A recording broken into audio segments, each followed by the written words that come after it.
Yeah, and we're back, everybody. Welcome to Creature Corner. Hi, I'm your host, Jared Krichevsky, concept artist and creature designer du jour. Please welcome my best buddy, the Scarlet Witch, to my Doctor Strange. Please welcome Matt Millard. Hey man, I saw you struggling there for a second. You felt the pressure. I was like, the pressure of like 23 episodes. I've been practicing that all day. I was like, I'm gonna get him. Hello, everyone. Hi, everybody. Welcome to Creature Corner. Welcome back. Welcome to Creature Corner. Hope everybody enjoyed last week's episode with our special guest, Kyle Brown. Oh, dude, Kyle Brown's the best. I know that everybody loves. Everybody loves Kyle Brown, but nobody loves Kyle Brown as much as we love Kyle Brown. We love that might be true. That might be super true. So, Matt Millard, what did we decide on today? What are we doing? I think our. Are you ready for what we got? Not even close. Nobody's ready. Yeah, I just got home about 30 minutes ago, and I think you sent me the words "tall boy." Tall boy. That's what that's that. And I thought like tall boy could kind of collide with the Yim Yam Man. Right. It could be like. It could be the tall man is the Yim Yam Man. He's the tall man. He's and very tall, and he's got long fingers. Maybe he's got spindly fingers. Yeah, spindly fingers. But what I'm trying to say is we're gonna do some creepypasta. We're gonna do some weird tall things. Some weird tall things because I like tall things. My 4-minute reference journey went very quick from Slender Man to just like, how do you still? Did you share your screen? Oh, are we sharing screens? Is that what we're supposed to? Let's go ahead. Let's dive. Is that what we're supposed to do? I've never done this before. We've never ever done anything. Okay. So I'm basically going to start with my usual base guy, and I didn't do any like particularly like new reference collecting. This is my anatomy board that I made. So whenever I sculpt any kind of anatomy, I just use this board now, and it's awesome. But in here, I've got all these Olympic athlete body types. That guy's tall. Yeah. Yeah. So like that guy. Yeah, he's tall. Like this guy. That guy's not tall.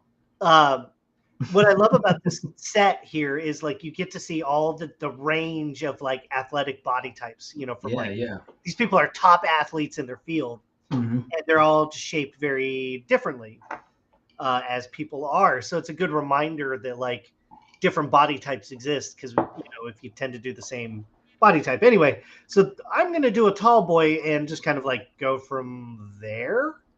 Okay. Like, do I look like I have a plan? I mean, you've got a plan for a tall human. I've got a plan for a tall boy. Academic Phoenix is asking what program we use to gather our reference. And that is Mario Paint. Mario Paint. That is not true. It's pure ref. Pure Ref is now like an industry standard reference software. It came along a few years ago, and it's like it was a godsend because it stores every image at its highest quality, and you can just zoom in and just add tons of new references in there. Alex Alvarez, the guru. What's up, Alex? The Sorcerer Supreme. Yeah, I mean accurate. The Grandmaster Wizard. Grandmaster Wizard. Just gonna walk you through my 4-minute reference here. We had tall boys, and so I immediately thought that was like our prompt, and sometimes like And I immediately thought Slender Man, right? Got it slender.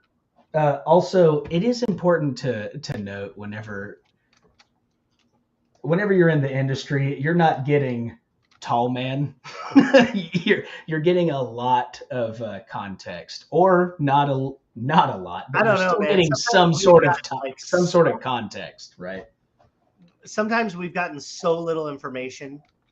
Yeah, or I mean, at least you know like baseline, right? Like, hey, there's a new tall man movie coming. There's a new tall man movie. But what I'm trying to say is there's some free range in here. So I started with the Slender Man, went to the JK Special on Crooked, and then whenever I typed in, yeah, the JK Special, this is an industry term. A lot of people know this. It's called the JK Special. The JK that is industry standard. Yeah. And then I just typed in tall, scary man. Tall, scary monster. And I started getting like some out there stuff. And so, again, in my mind, I don't really even know where I'm starting, but I'm starting to like a direction. And I saw this guy. Look at this guy. Oh, that's cool. That's awesome. That's really cool. It's like a. He's got like a little. It's like, yeah, colored pencils, kind of just bendy and stuff, you know. And ultimately, this right here, really like this for the skin separation. I'm thinking more creature in my moment. And then obviously I think this is going to be my main inspiration is this thing right here. Okay. Whatever's happening in here. He's got like arms coming out of his shoulders. Right. He's got like an extra body coming out of his neck. He's got an extra yeah. But this guy's scary as hell. Look at that. Yeah, that's weird. I mean, black and white photography against always like weird, yeah, always. You know when they can't fit into a space and they're kind of like hunched over. Yeah, that's how you know they're big. Number one ref right here, though. Just got to be honest. Sorry. Frogman. Mm-hmm. We need a Frogman. Got to have Frogman. Gotta have Frogman. So yeah, I'll start with the sphere. And I'll just get weird. Let's start with the sphere and get weird. Let's get weird with it. I mean, as far as like planning goes, you know, a lot of times I don't have a plan. Yeah, I mean, it's like maybe I've got like one or two base. You've got an idea. You've got, you know, a rough, but it's you know, that's what we're just pulling things out of the ether. Yeah. So what do I have? I've got this little gimpy dude. This is ridiculous. I mean, I'm definitely thinking, you know, you go to what you kind of already know and expect a tall man to be. Like one, he's going to be really tall. He's going to be tall. Part one of this. Part one is he's tall. Part one is he's got to be tall. Maybe he's abnormally tall. Maybe that's more. Like he could be really tall. And we have to decide like how tall. Yeah. And it's also important to note that you can make him taller. You can make him even taller if you want. You can stretch him out. Yeah. Okay. There's no rules about like how tall a tall man can be. So just looking at my weird little dumb. That's a nice little. That's a good sketch. Though. Just looking at this, like this 1 minute thing. I'm thinking it's a silhouette. You're starting. Right. You know. But I'm thinking of the tall man, and I'm thinking maybe. But he doesn't have tall legs. I know, but here we're getting there. I'm thinking maybe this guy snatches up people. And carries them in his.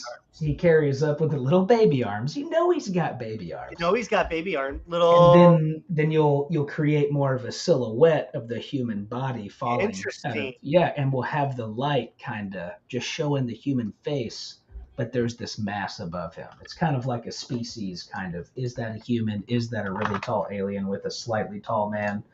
Is this tall man? Is that the tall man? Is this tall man? Is this tall man? I love it because they're like, Did you see The Tall Man? Did you actually? That's a movie, right? The Tall Man. Is it? Yeah, I'm pretty Oh sure. God, no. It We're is. doing, okay. Yeah, we are. Tall. I mean, Yeah. we know everyone knows Slender Man. Yeah. Oh yeah, that's a 2012 2012. I love it. starring Jessica Biel. Yeah, dude. Tall Yeah. Man. Classic. There we go. Instant classic. The Tall Man. So we're gonna do a Tall Man. I have not seen this movie. I'm sure that I've seen it, but who even knows what's happening? Oh God, I hope he's tall. I hope he's tall. Otherwise, it's a Indie Respawn said the Bye Bye Man. And the Bye Bye Man. At ASC, we called it the Pee Pee Poo Poo Man. Have you seen that poster? Have you not seen that? Oh, the Pee Pee Poo Poo Man? The Pee Pee Poo Poo Man poster? Like, say his name, you won't be laughing. That is incredible, dude. You have not seen that. No, maybe it was something that Kyle Brown saw while he was watching a Russian dash cam. There it is. I gotta find there it is. so stupid. Oh yeah. Yeah. There you go. Real mature guys. There's no litmus test for maturity in this industry. Like, if you want to make monsters, you got to be a little bit silly. Anthony Hayes, let's see that tall man. Where you at?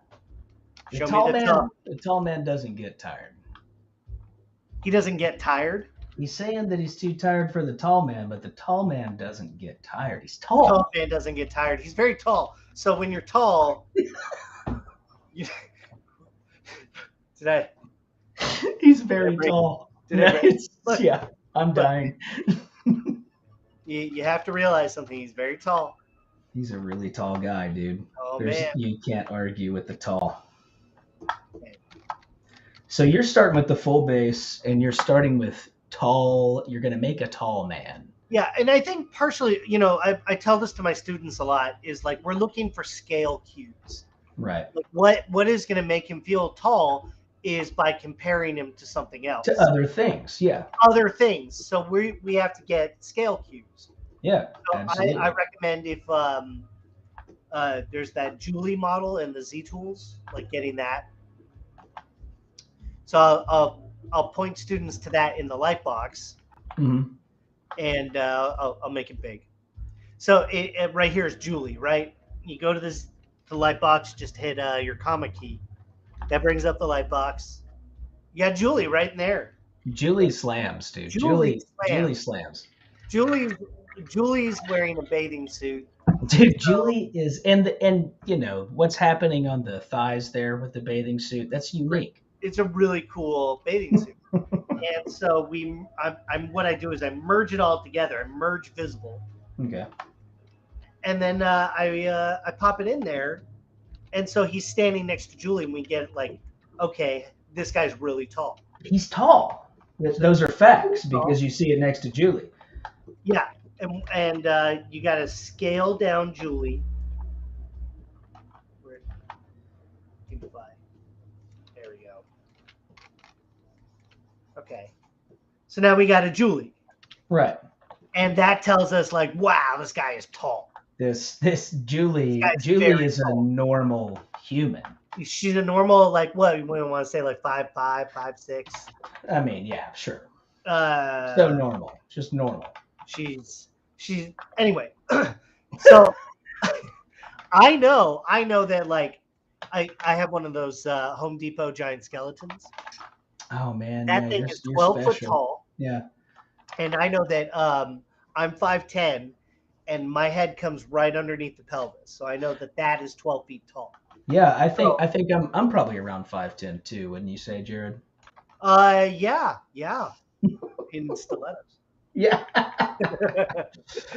So I mean, to bounce off of that, whenever I was describing this design, I'm gonna have a 2-scale human as well in my design to kind of show that scale as well, right? Yeah. As scale as whale. is what they call it. Scale is whale. Yeah. It's important to, because you want people to know how tall it is, because nobody knows. You say like, oh, this is 9 foot, this monster's 10 foot. Yeah. What does that really feel like? And, when you look at it you don't really know until you're looking at it. Yeah. Scale. That's actually a good point, because whenever we worked on Venom, they were like, hey, we want him to be really tall. And there's a couple of things you can do, right? If you're not doing a background. Big things are going to have smaller heads if they're adults. Right. So you can mess with the camera, wider focal length. Maybe it's farther down, like you're emulating the eyesight of a human. Like if you're 5'10", like I am, easily 5'10". Easily 5'10". Yeah. You would be looking up at X amount of degrees, like 40 degrees, looking at a 9 foot, 10 foot tall thing. So if you pop your camera like that, like I am, 5'10". If you're 5'10", man, that makes me like what, 6'5"? Oh man, easily. Yeah, I mean 6'4". I think we were both on the Harlem Globetrotters. Hey, remember how we hit the ball? Do you not remember our 20 years? Remember our time when everybody kept whistling at us? Yeah. But that's what we're doing. We're gonna make some tall boys. We're making tall boys. I'm kind of breaking the rules already. I'm not. I don't know. I'm making a tall thing. You're making a tall thing. I'm making a tall thing. You know what I'll do? I know what I'm gonna do. It's gonna be gross. It's gonna be gross? Yeah, I'm gonna disembody his victim to make the proportions look like he's a tall guy. Right? So he's gonna have his head floating up higher than his torso, and his legs will be lower, and it'll be kind of like an Event Horizon kind of sci-fi madness. I'm gonna die kind of. I'm just kind of going with it. He's gonna be like Event Horizon, and then he's also gonna be like Avatar. Yeah. I'm gonna give him some pouches and a horse. Pouches. Maybe he's got a horse. He's gonna cast spells. He's gonna be like. And actually, I think that since my idea is so obscure on the tall man, I need to start blocking in human to get this rolling. Yeah, like scale cues. It just helps you figure out like how tall is this tall boy? How tall is this tall boy? And is he like hunched over? Maybe he's a little hunched over. I don't know. Ask us your tall boy questions. Yes, please. You have a question for the tall boy. Whenever you think of tall boy, what do you think of? What do you think of when you think of tall boys? Slender men? Yeah. Slender men, tall boys. Slender. Tim Slenderman. Tim Slendy. Tim Slendy. I love Tim Slendy. Tim Slendy's a good guy. I like Tim. Everyone likes Tim. Everybody loves Tim. Yeah. I figured I'd give him like a hunched back. Like the question is he good or evil? And if he's evil, kind of like Creepypasta, he's like the tall man. He's hiding from everybody in kind of plain sight because he's so tall, nobody looks up. Like when was the last time you went for a walk and you looked up? I don't know, man. I'm always looking down because I don't need a tall man in my life. Just trying to meet a tall man. I'm just not trying to find that tall man. I think I'm going to play around with some ideas for the face. Mostly I'm going to take away the face. Yeah, that's number one. You want to get weird? One. Like we want something we've never seen. Take away the face. Take away the face. Like, what if I play with like some of his proportions too? Like his face is also tall. He's got a tall face. Got like a tall face and like tall features, really sunken in. He's a myth. And he would have a deep voice. Hello. Hello. He sounds like it's exactly what he sounds like. Joshua is saying what generations of low gravity would do to the body. We got a scientist in the room. Someone's talking science. Someone's talking science. Someone's talking about science. I mean, yeah, that Guy in years. a lab coat bursts in and he's like, someone's talking science. Is there a doctor in the house? Is there a scientist in the doctor? Is there a scientist in the doctor? That's a question we've been asking for years. But you gotta play with ideas. You gotta. It's like a lot of the time, you'll sit down. You're like, I gotta make something. The question is, what do I do? What do I make? Right. So I find starting with a vague theme helps, like a really vague theme. Because if you try to start with something that's like, I gotta make this one thing, sometimes it can get a little overwhelming. You ever you sit there and stare at like a blank page?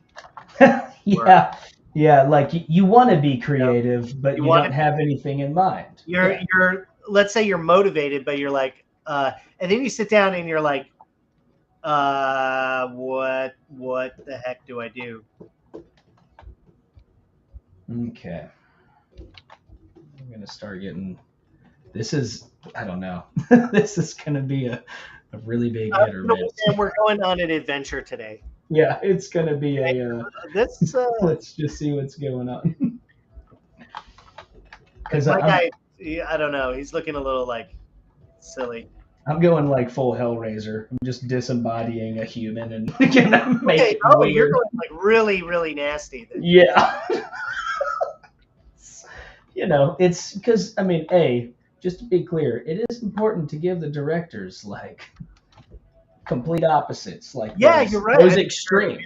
You're right. Those extremes, they inform a lot because sometimes they have no idea what they're looking for, and they'll see something. They wouldn't go for my design maybe, but they'd be like, oh, well, there's this element in here that ultimately, like a month later, gets implemented into another design that makes it all the way through. You know what I mean? Yeah. Mm-hmm. But you gotta, that's a good point. Like you gotta do the design that's expected, and also the design that's kind of unexpected, and the curveball.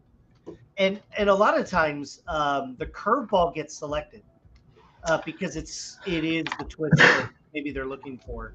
Yeah, I mean, I've found that it's either the curveball or the piece that you made really bad on purpose, right? Also, you put in the one that you expect is going to fail, right? And that ends up getting selected. Mm-hmm. That's true. Why I really I take care with every design that I do, because they're like, this could be the last time I see it, the last time I touch it. Mm-hmm. This could get selected, and they're like, that's it, that's the one. And then you're like, we're like, all right. Yeah, I can't remember, dude. Jared, it was years ago whenever I did that rhino design for the Zoo TV show. Yes. And I can't remember what the deal was with it. They picked one of the designs, and there was something in there, and you were like, what is that? Like you like circled like one little part. You're like, what is that? And I was like, man, I don't know. And it's kind of stupid. And you were like, yeah, man, you got to make sure that like you don't just throw some garbage in there because they'll just pick it.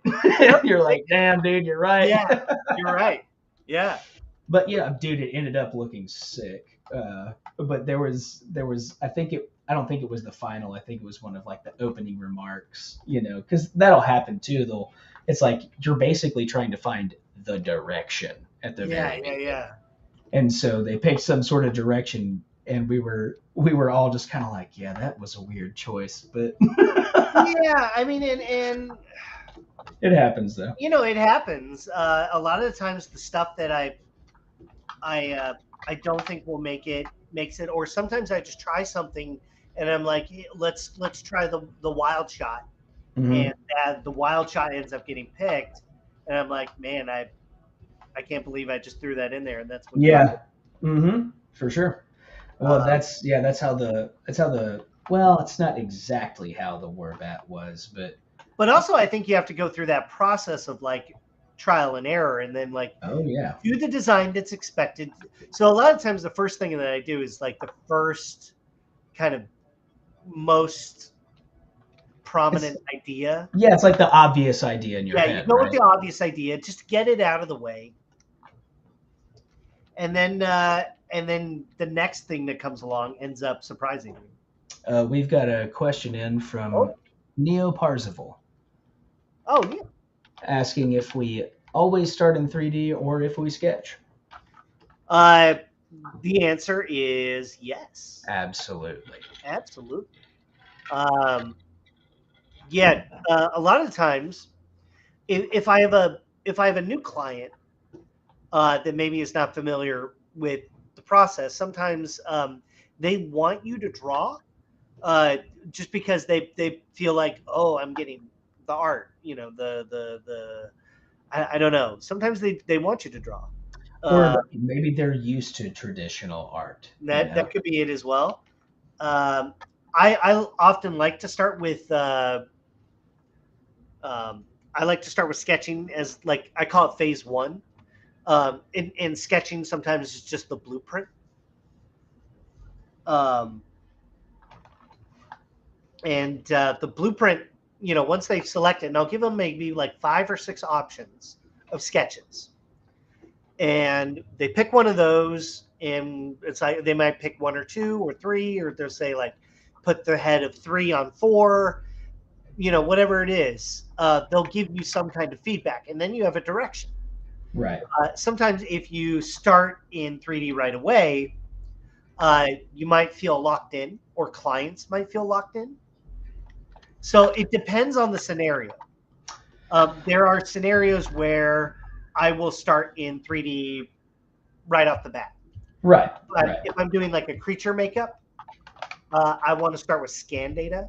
Yeah. So I have a human base underneath, and then I'll Dude, that's actually really important to note whenever you're doing makeup stuff. Like if let's say you're designing a makeup and then they're like, oh, well, we cast our actor. Then like 80% of your notes are like, it doesn't look like the actor. It doesn't look like the actor. It doesn't look like the yeah, actor. yeah, yeah, yeah. And you're just like chasing it in Photoshop, but like, dude, the scan data thing, a lot of studios, a lot of productions do that like by default now, and it's perfect. But the times that you don't get that scan data, it can, depending on the client, you know what I mean? Or depending on the director specifically, like if you're working for a third party studio, sometimes people just can't really see outside of why doesn't it look like my actor that I picked 3 days ago and your artist has been working on this for a month. I mean, I've seen drawings get selected. I've seen 3D art get selected. I've seen napkin sketches get approved, and Yeah. notes on top of that. Like so, like there's no like one thing that's like gonna be the way. Right. A lot of times, if they're coming to you for your art and they're paying you money, they look at your art and they're like, this guy can execute this style, so they're coming to you for you. Correct. And they want what you do. So if they're coming to me, chances are they're looking at my 3D and Yeah.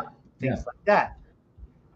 But if you have a client that maybe you're just starting to work with, sketching is a great way to kind of like build up a base.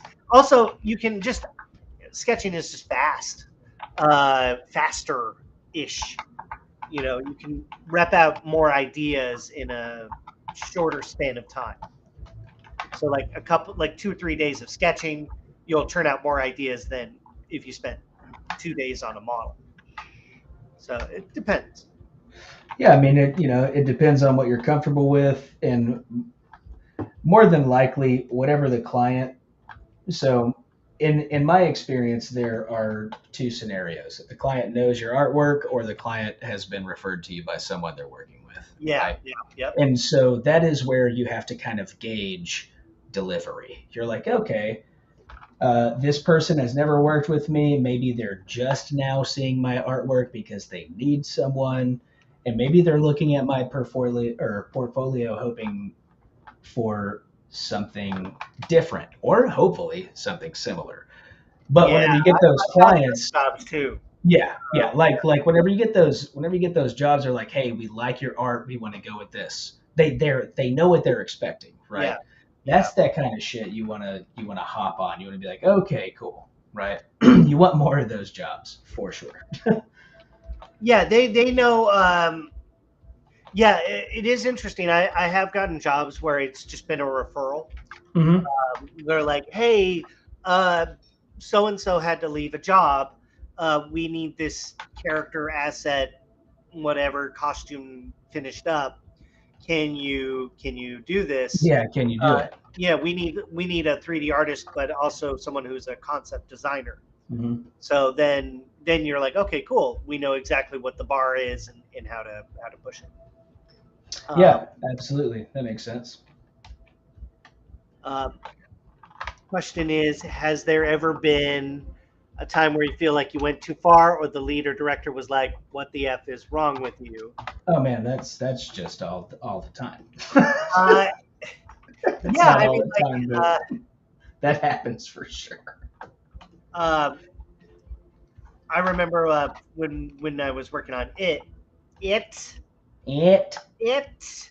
Um, I had to do a bunch. They asked for me to do a bunch of like children that were eaten Oh by no. Pennywise. Oh no, Jared.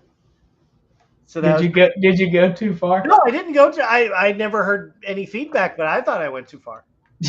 I think you might have gone too far.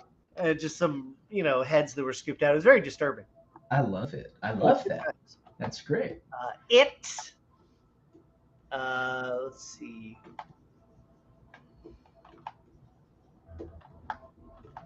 Good morning. Good morning to you, And Proteus.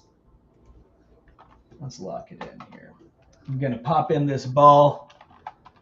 I'm gonna turn on this snake hook, and I'm just gonna start going like Yes, yes. Hellraiser 2 tubes, just taking over the whole body. Yeah, I think my guy right now, he's still very human, so I got to break that, and I might just take away. I'm gonna duplicate this face, but I might just take away the face. Sometimes you got to take it away to give it up. I don't know what that means, but we know what it means, you We know? know what it means. Well, like, what if I gave him? It's creepypasta, so like it could be anything. Right. What if I gave him like weird? He could be like a shrunken skull face man, Love it. Love right? Shrunken Skull Face Maybe Man is, I love maybe it. his skin is grown over his face or something. Yeah. You Ooh, know? okay. Yeah, see Or that's like that's, that's kind of like a makeup job, right? yeah, Right yeah, now. yeah, yeah. Like it could, and that would be affordable too, because you can act. It's much cheaper to have an actor in a makeup, I'm especially if it's sure a low budget film or something like that. yeah, whenever you can get like a solid like 10 or 15 masks that you can use for a shoot, that's a good investment for a low budget kind of thing. There we go. Yeah, now he's starting to come to fruition. I still like that we see his ears. Like his ears are fun. Yeah, maybe they're like completely offset somehow. Oh yeah, we'll go more asymmetrical. Yeah, One of my rotate the top of the skull or something. I was talking to Matt about this earlier, but the giant from Big Fish was also one of my references. He passed away in 2005. The giant did. The giant from Yeah, and that I mean that dude was in what I think he was in a couple of Rob Zombie films. I think he was in was he really? That's yeah awesome. yeah yeah yeah yeah yeah. He was in wow shit I can't remember Devil's Rejects and Oh, that's awesome. yeah yeah that dude slayed. He slays, and he's very tall. He's a That man is tall. he's a very tall man. Um, well, yeah, that was also one of my references, and he's got an offset posture and a really interesting look. So if we did that to the ears here, There's a monster named Siren Head from Trevor Henderson. Yeah, you can Oh, do whatever you want. I mean, Trevor Yeah, Henderson, that dude makes really, really creepy, really cool art, man. I love his style. I would say Trevor is just truly unique. Yeah, he's He's awesome. really got his own sensibilities, and they're awesome. Yeah, They're so rad. he's awesome. Uh, uh, It's also like the power of sketching, right? Like yeah, yeah, you yeah. take that photo and scribble some shit on there, and it's scary, dude. And he matches it to the lighting and the Yeah, environment. absolutely. Yeah, it's super fun. So hard pressed to be, if you aren't inspired by Trevor, because Trevor's the man. Mevers the Tram. He's he's a Mamber Tramber. He's a Tammy Hamlin. The man can ham the Tams. The man can ham the Tams. What else we got? Question: when briefing with the client, and your lead just goes like, "Yeah, we can do that. We can do everything," but you know how much pain this everything will cost. Do you interrupt the speech? Do you interrupt the speech? Well, like that's a great question. No, you don't. No, you do not. There is a relationship between whatever you're working with and the client. You don't want to compromise that. What you can do is after the speech is over, is talk to your lead and be like, hey, by the way, you might, this is going to be rough. We need to think about this, rework it, et cetera, et cetera. The last thing you want to do is compromise a professional relationship. And sorry, I mean, I don't feel like I'm overreacting, but maybe I'm speaking on like worst case scenario, right? Think you're spot on. It's like, dude, hey, yeah, you never want to demean your lead in front of your client, right? It's almost mafioso at that level. They're like, yo, you can't even keep your guys in line. Why are we? How about? So, dude, hit them with all of your concerns after the call's over. You know what I mean? Every time, and always speak your concerns. Always speak your concerns. And lastly, always speak your concerns. It's very important because sometimes your leads don't know how to execute the work you're doing to a T. They don't know exactly how much it's going to take, or maybe they do, right? But you always want to talk that through. You never want to let it sit in your mind like that. But to interrupt the speech, absolutely not. You want to keep it 100% professional. But yeah, dude, always bring it up. Always bring it up. There is the hierarchy of sitting in the room. Example would be on Antlers. When I worked on that, I was there specifically for visual development. So in that room with Guillermo del Toro and Shane Mahan and everybody else that was involved on that in that meeting, Scott Cooper, the director, everybody, I kept my mouth shut. Yeah, you're chilling. They're not there to listen to Jared Krichevsky until they ask you a question. Until they ask you a question, yeah. You keep your mouth shut. Yeah. Like, look, you may have but there's other situations. Like if I have more comfort with the director, then they're going to let me talk. Of course, yeah. Of course. It's kind of like who's got the relationship, who's building on that relationship. If it's not your turn to speak or your place, keep your mouth shut and then talk. Yeah, talk to your supervisor afterwards, because you can. It's real easy to put your foot in your mouth, and you're also adrenalized from the meeting or maybe whatever you're talking about.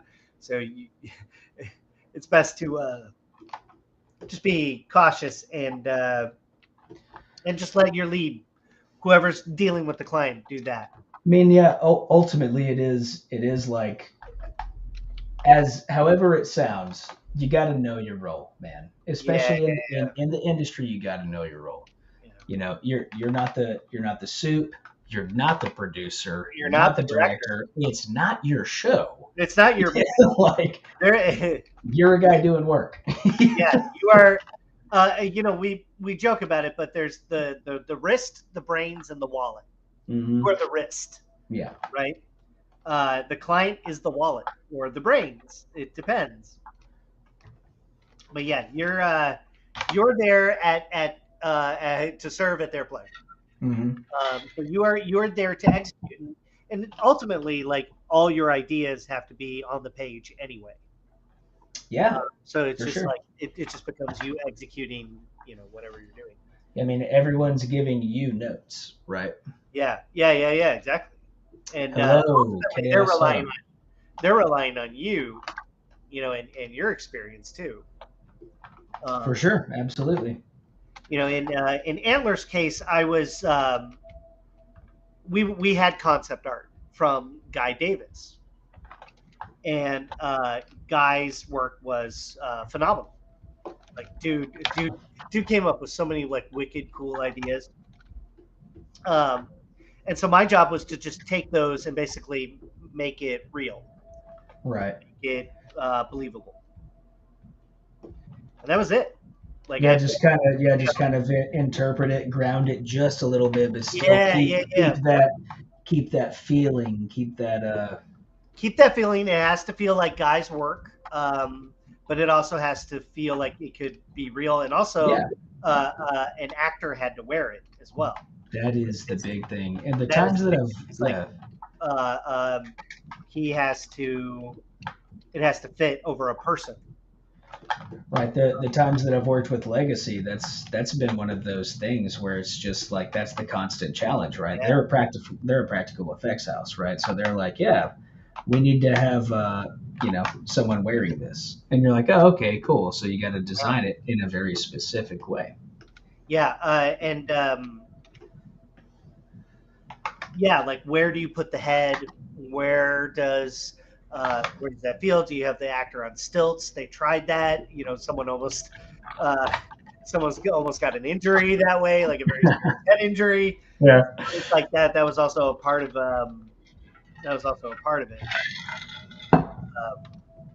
Ultimately, what they settled for is his head is in the chest, kind of slightly in the neck, and the neck had animatronics in it, so the neck can move around.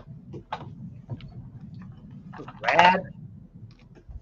Best part about that though is like it would look at you, and you could you would feel it. So that's just creepy, dude. I mean, Yeah. that is like the one big advantage of practical is like there is something that happens in the moment. Mm-hmm.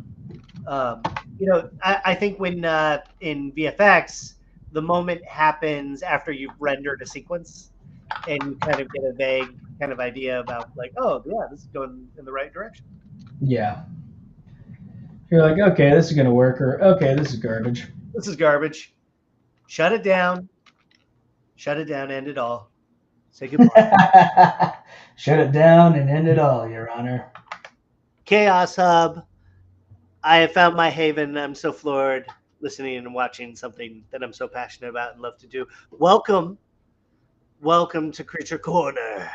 Creature Corner. We love monsters and creatures here. It's true. That's all true. That's literally like, we talk about being a monster kid. Yeah.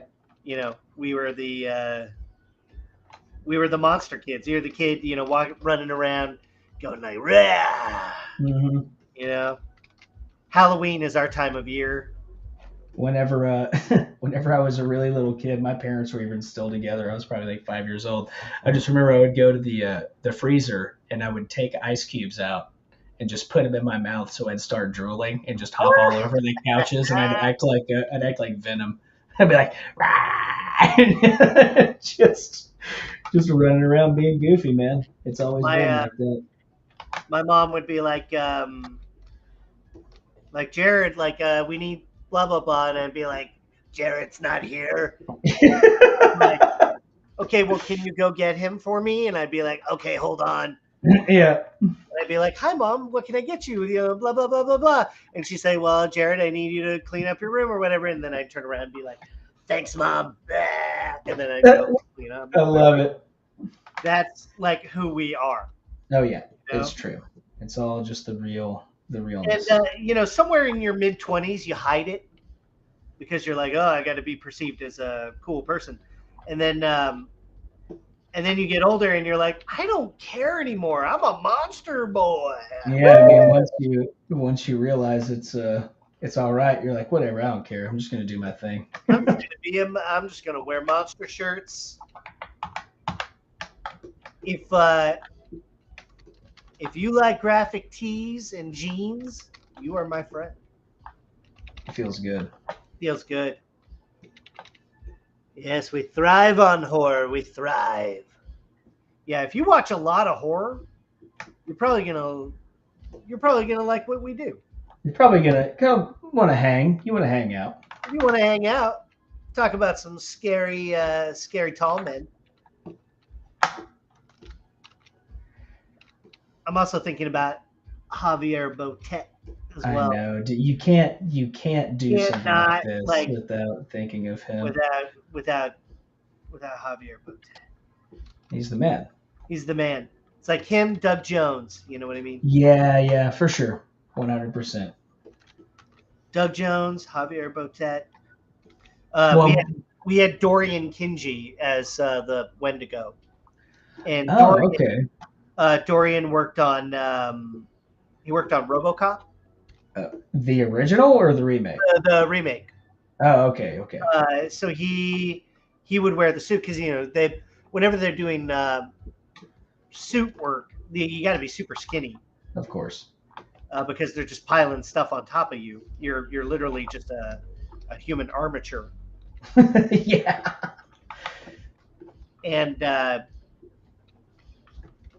anyway, so Dorian Kinji was also RoboCop.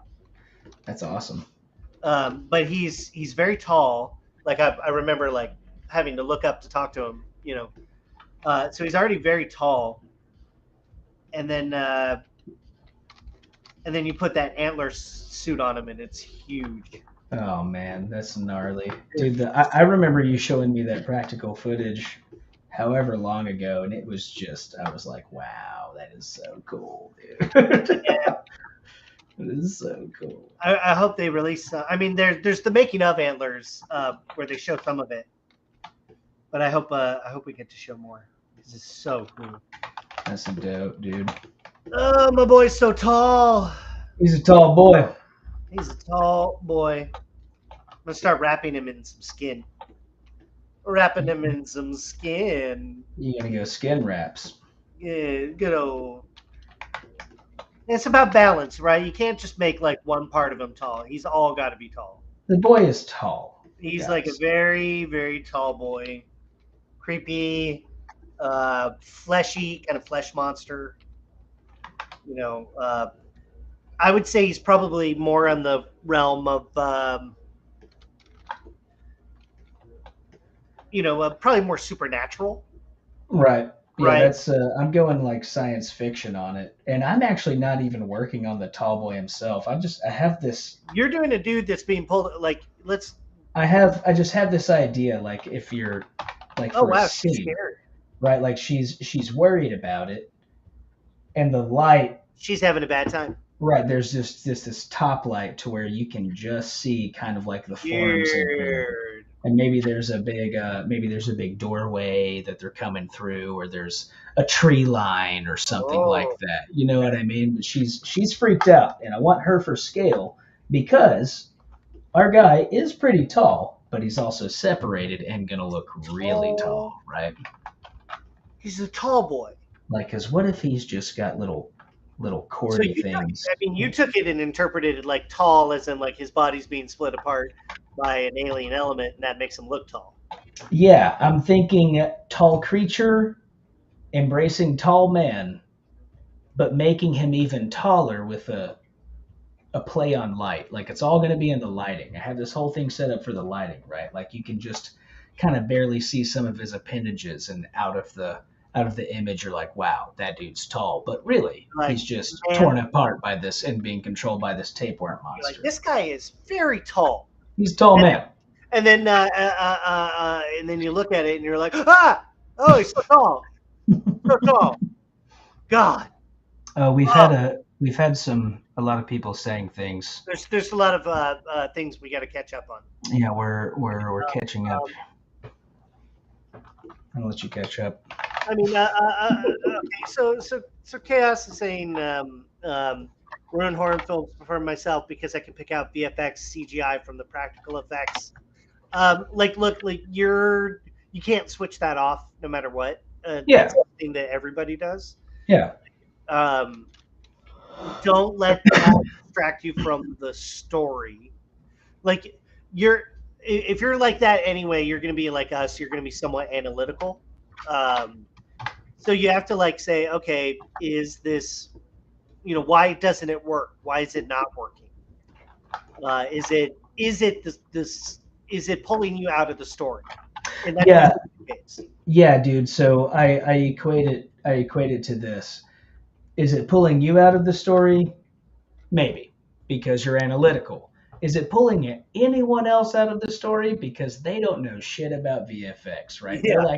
They're like, wow, that was so cool, and you're like, yeah, the black point was off on the background there, and there was, the motion blur didn't match up with the shutter angle, and they're like, what? What? Yeah, they're like, oh, I thought it looked cool. So that's like, where talk to somebody who like knows nothing about it, and they'll be like, well, I thought the CG was bad. We're like, okay. Mm-hmm. Interesting, but then you talk to somebody who really knows what they're talking about, and then you can have that conversation, right? And nitpick it to death there if that's what you want to do. But like ultimately, the question is like, did you enjoy the story? Is it fun? And there's also willful suspension of disbelief. Like, yeah, we know it's CG, we know it's fake, sure, but we accept these things anyway. Yeah, because I mean, as a VFX artist, I don't know if I've seen any movie that hasn't popped a scene or two. Yeah, there's at always very least. Yeah, it's like, dude, you're noticing shit all day, but you've got to remind yourself, I'm watching a movie. I grew up watching movies. It was fun. It was my escape. It was this. It was that. Like, that's okay. That just means that A, like you're observant, but B, don't let it ruin your fun. Like, don't let it be your opinion of the film either, in my opinion, unless it's absolute garbage. Don't let it influence like your core opinion of it. Yeah, right? I mean, like, so many monsters that I've worked on are just in bad movies. Yeah. Like movies with monsters tend not to win Oscars. They tend to be just bad. Yeah. Yeah. And, sometimes they're great. Sometimes they're great, and sometimes they're bad, and like that is kind of what comes with the territory of monster movies. Right. It's a given. Like, you're gonna work on some schlocky movies, but that's also kind of the fun. Right.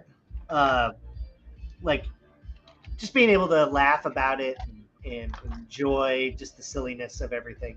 And just the world is serious enough, just enjoy something silly. Yeah, it's also just fun to have that creative element, even in a movie. It's just fun and it's really important that people keep making weird ass movies. I say that all the time, but I'm like, they're like, oh, that movie was weird, it didn't do too good. Like, man, that's really important that someone actually made that movie and it hit theaters. Yeah. For real. We need 100 of those. I don't want to see Lion King remade again. I don't want to see Aladdin remade again. I want to see a movie about someone that birthed a half lamb and half human. Yeah, I'm gonna go see that. To use their own language, show me something I've never seen before. Yeah. Or at least I think everybody's just crying out. The thing that I see the most online is specifically locally too. Whenever I live in Arkansas now, and I talk to people about our profession. They're like, yeah, there's just nothing original going on. No one has an original idea. And I'm like, dude, you are so wrong. Like, everybody has original ideas. No one's willing to invest millions of dollars in it. They would much rather piggyback on like a 7th Indiana Jones or remake a Lion King and get millions and millions and millions of dollars. They don't want to make your weird movie. So and that's because money is involved, mhm. right? It's risky. Yeah, So no one's going to buy your $250 million IP that nobody's ever heard of because it's $250 million to make, and then another $250 million to advertise. absolutely. So no And one wants to that's make your it's a big risk, and the bigger the risk, the more value that it has. So like, yeah, Doctor Strange is going to cost $250 million to make, but it's also an IP that everybody knows and is aware of, it's starring a yeah, very famous man, who was yeah, nominated for Oscars. So it's like, yeah, yeah, you yeah, know, for sure. It's also so, it's got like 15 movies in this saga. At this point, Doctor Strange could be a milkman, and he'd be yeah, like, "We're making it. We're making it. yeah, Doctor Strange, the milkman. Let's go." Doctor Strange, the milkman. Doesn't even matter. So But so like, that's why we love A24 here at Creature Corner. We like what they're doing. yeah, so like you just have to expect that like a lot of movies that don't get made. Yeah. There's a lot of stuff that doesn't get made, and that's also because writing is really hard as well. Making a movie is really, really hard, and I know this because I've been trying for 15 years. So it's Dude, like it's very hard to get something made. yes, dude. And It's hard to write something tight, and then it's hard to actually get people that don't yeah, know anything about writing and movies to support and fund it. and also like we've had we had projects that were written very tight, ready to go, and then the money falls apart at the Yeah. end. Like then that's another thing. Like there's the idea side of things, and then there's the actual business of making movies, and it's very different. You get lofty ideas. Sure, everyone's got great ideas, but getting something made is very, very different. Um, let's see. What happens to all the practical suits and stuff when filming is wrapped up? Yeah, they often just get thrown in a box and put in storage. A lot of those practical effects deteriorate over time. So Yeah, man. latex deteriorates, foam latex deteriorates over time. So a lot of those puppets and stuff, they look like horror show stuff because they just they don't last the test of time. So a lot of those things just get thrown into box. Now those molds will last forever. Um, They'll but last. Yeah, they'll last for. Yeah, I mean, they'll they'll last. last for a while. Yeah, they'll last forever unless the mold breaks or something. Um, but like a lot of that stuff just deteriorates and breaks down over time. So it's good fun. I mean, sad, but that's why film is so important because that thing lives forever on that film. Aside from Keyshot, what other softwares do you use to render your models? Oh Matt, what do you? no. Oh no. I mean, I think out of the box, if I'm rendering production, it's going to be Arnold. It's included with Maya. I used V-Ray for years, but as I just said several years ago, Arnold partnered with Maya, and No, Arnold is awesome. Arnold's great, man. Oh, It's legacy enough and new enough to where if you've been in 3D software in the last 10 years, you can figure it out. And if you're brand new, you can figure it out. You know what I mean? Yeah. I mean, like I worked a lot in RenderMan on Ready Player One, and that was a nightmare for me because I was so used to like new school V-Ray shit like that. And the second I got into like kind of the legacy level of RenderMan, I was like, man, you got to go into shading groups and do all this specific stuff and adjust like bump amounts and displacement amounts. It became a little confusing. If I'm rendering concept art, it's gonna always be Keyshot. It's immediate up until maybe the near future. I don't know. But yeah, Arnold for sure. I haven't dove into a lot of real time stuff, but Jared, I know you've been doing that recently with the Marmoset. And I mean, like, look, once you kind of learn how to plug everything in, all programs are the same. yeah, Uh, absolutely. they're all pretty much the same. You just, you find what you like and then just stick with that. Um, like I like Marmoset. I use a model that I have and I kind of plug it into different programs to see like how it looks in this program and it looks in this program. And mostly you can dial them all up to look the same. It's kind of is a personal preference. For concept art, it's always going to be Keyshot because it's just the fastest real time feedback Yeah. I can get. And I don't think. I mean, look, if Redshift gets faster from what I've seen so far, is yeah, it can hold the polys, but it takes a little bit longer to set up for I me. mean, dude, it's literally it's a. I mean, you know what it is. Yeah, I It's know. like Yeah, it's not Keyshot. it's not It's Keyshot. like even It's another red 3D package. yeah. It's I haven't been in Cinema 4D. I used to use it for body paint, which was for texturing. Oh man, that was It was years horrendous. ago. Years ago. It was years ago. So I did used to use Cinema 4D, and then eventually I never picked it up again. So will Redshift change the way I work? I doubt it. I might, I don't know. No, I mean until I am forced, absolutely, either by mistake or an Just by upgrade like, or an upgrade that I didn't mean to do. yeah, Until I am forced to not do a one button keyshot thing, honestly, I would probably try and figure out a way just to get back to the one button yeah, keyshot thing. I would look for anyone that's broken Yeah. it to continue working with Keyshot. One is Keyshot is the fastest. Like I would say it's not as powerful as say like Unreal, but like one thing the Keyshot the Luxon people really get is UI design. Their their UI is so simple. It's like Macintosh. It's like simple, easy to use, and then the depth is below. Like so, if you want to dive deep into that program, you can, and you can turn out some really cool stuff. Yeah, I mean on a very simple like concept workflow, if you're just throwing tileable textures on a model Yeah, with different material qualities, you can get shit pushed out. Even in so like for example, like in Arnold, you would like have to open up your Maya scene and make 100 different presets. yeah, You would have to make 100 different presets. They already like have presets, but there's no textures in them. So you'd have to like start popping textures and bump maps and all this other stuff in there. You'd have to make your own library. Like with Keyshot, it's just like here's a skin material.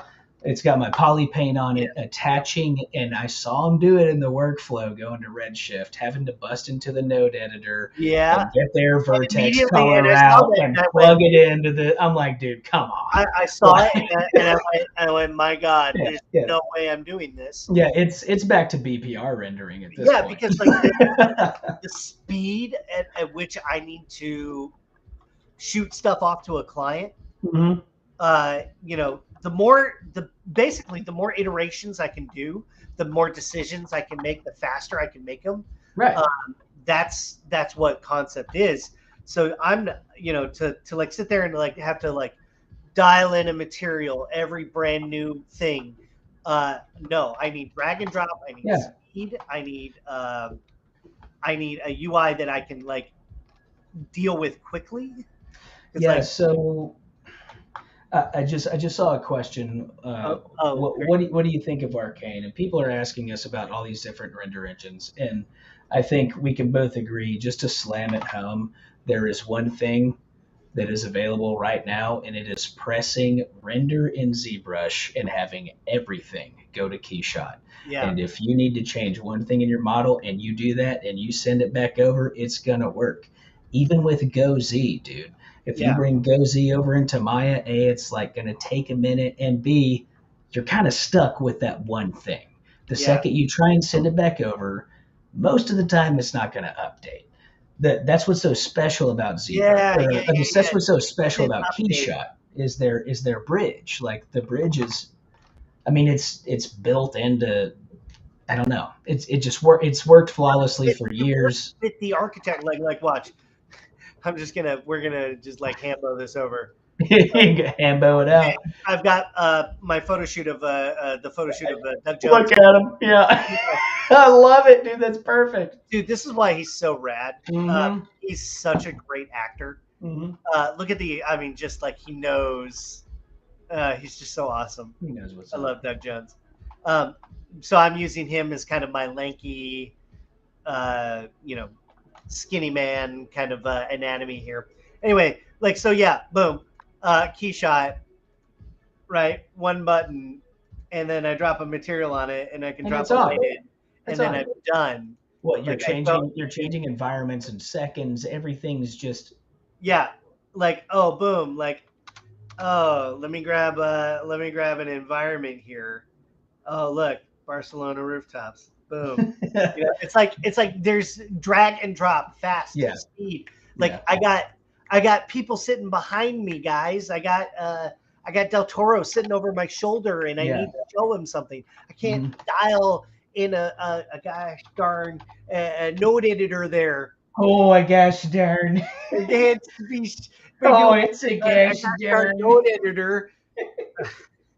Oh gosh darn. Yeah, so we have been having some feelings about how it's going to be more difficult for concept art, even just for any sort of visualization. Like, and it's just getting, it's like, damn, dude, like, hey, I know this is all a natural progression, but at the end of the day, it's becoming more difficult for us. I know. We're like, so Matt and I were talking earlier, and we're talking about AI art and AI generated art. Because that's kind of taking over, and we're seeing a lot of artists produce a lot of really cool stuff just from prompts, and maybe I don't know if these guys are doing. I think some of them are doing a little bit of paint over. Yeah. But like. Yeah, like what that means for the artist going forward. Mm-hmm. Yeah, because I mean, I made the remark. I was like, dude, in the next 4 years, an art book's going to come out after a new movie, and it's going to be all AI generated art with over.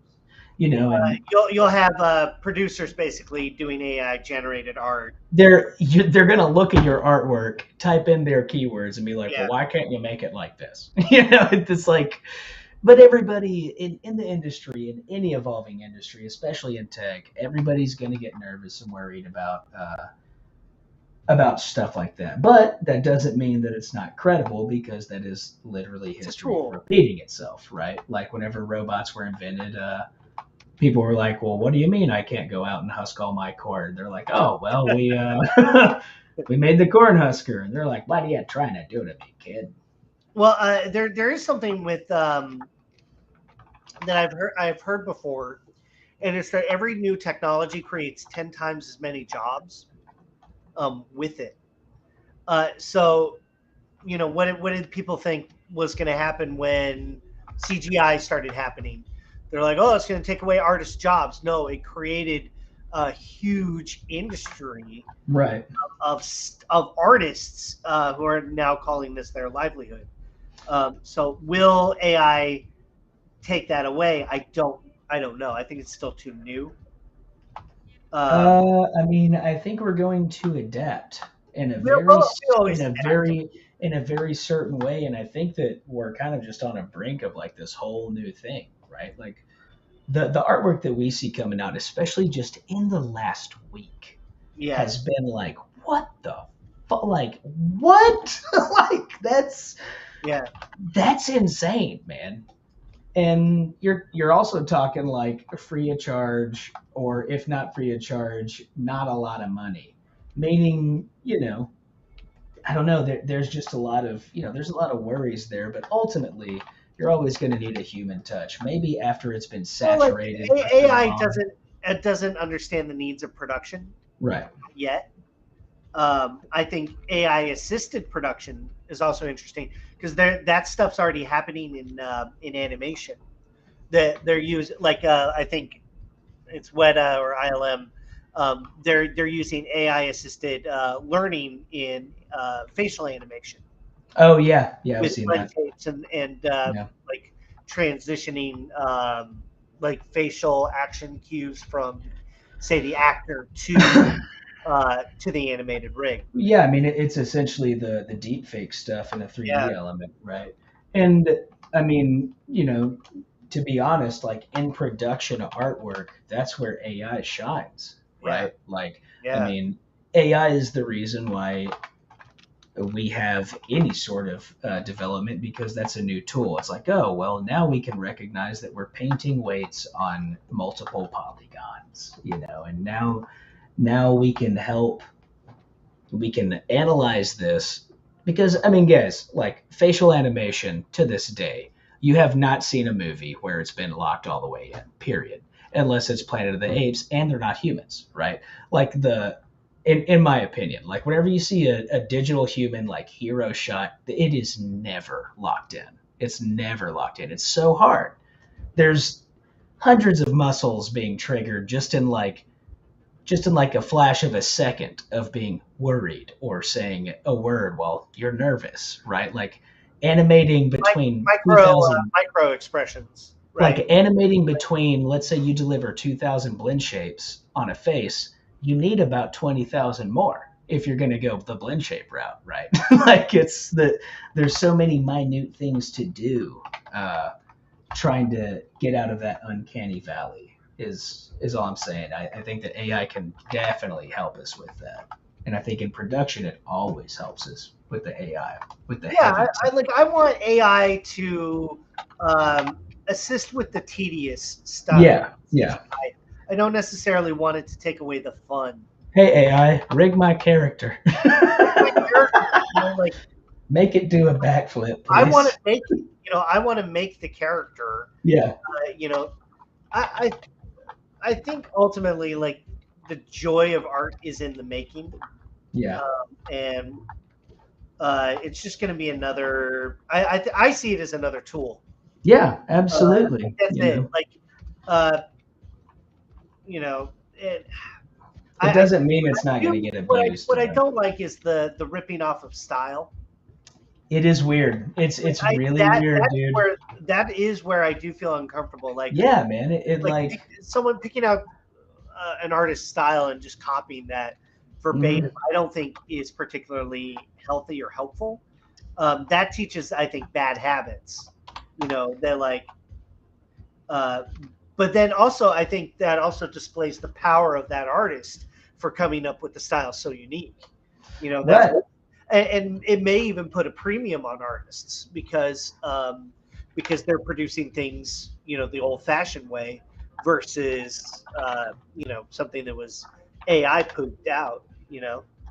Oh, dude, I gotta step out for a minute, but do you want to do a check-in right quick? See Well, where we're at? you want to show me where you're at? You got to check in. Oh well, I mean, we're over an hour in. Yeah, yeah, yeah. I've got my scared lady, Yeah, and I've scared. got my. he's like a tapeworm man. He's got this little tapeworm mouth. I was kind of feeling like a planaria. Do you remember planaria worms? Planaria worms. So in science and biology, it was always I went to like three different public schools over 3 different years, and they taught the same thing in 3 different states with planaria worms. And they were Planaria. they were the worms that were like, oh, you cut them in half and they grow back together, right? So they're these microscopic worms. Where's the dent? Here we go. These things. Oh, weird. Ew. Yeah, and they've got these little cartoony heads, this little shape, right? And these were like the mid '90s biology experiment kind of baseline were these planaria worms, and they're very tiny. They're kind of cute. But that's kind of what I started thinking like tapeworm and lamprey, and then I was just like, oh yeah, dude, science one, planaria worms. And so I made his little head, kind of like little planaria. Eh. And someone called it out earlier. Here, let's see if we can what did he say? He was like, or he called out the reference. He was like, yeah, dude, it's just like a species. Or no, it's not species. What's the word I'm thinking of? Where he's mimic. It's just like mimic. Yeah, where you're pretending to be a human, right? Like you just like caught in silhouette, right? But I've been working on this just kind of weird, kind of alien silhouette. But once we get that like actual lighting in there for the scale, she's scared. Let's go into our dynamic. Boop. Yeah, maybe it's maybe it's a shot kind of like that, right? Even a little Dutch angle, but she's worried down here. The lights she's like, oh no. Yeah. Is that you, Richard? You haven't come back from your coffee break yet. And then he comes in and eats her. He heard something out in the shed. Yeah. So it's Richard, it's a ridiculous multi-level piece, but it's fun. That's my out of the box tall man working. I like it. That is wild, dude. Dude, yeah, let's run through yours. Well, my tall man is less. He's just very tall. Yeah, man, you're going. Very tall. The bug eyes, like the scar, are they scarred over his eyes? Yeah, I'm just gonna wrap him in kind of scar tissue, and then maybe I'll do like someone was asking about doing some dynamics, so maybe I'll give him like a skin jacket or something. Yeah. Like a long skin coat or something, makes it look like he's I don't know, so maybe like Mothman-ish or something. So it's very simple. It's I'm just focusing on anatomy. Dude, you know what I just remembered was in I'm about to screw this up, so I'm going to very quickly look it up. What was it called? Gerald's game? Gerald's game? Is that the one with the Moon Man? Is that the Moon Man? The Moon Man? Dude, the Moon Man was scary as hell in Gerald's game. Are you talking about the Netflix one? Yeah. Yeah, because she like wakes up and he's like sucking on her toes and stuff. Yeah. Dude, that whenever I saw that, I was like, oh shit. Yeah, this picture right here, dude. He's pulling okay. I'm gonna try and pull it up. This picture right here. Yes. Sucking those toes, baby. He's going Tarantino on it. Yeah, or Mr. Moonlight. I've been corrected. That guy, way into it. That was creepy. Like, I am way into this. That was creepy. I think whenever I come back here in about 5 minutes, I'll start making this dude. I'll answer some questions in the meantime. Cool. Matt's gonna step out for a second. Gotta let the dog out, boys. He's gotta let the dog out. Okay. Hi, everybody. I'm going to answer some questions. So if you have a question for me specifically, and not Matt, you can ask me a question.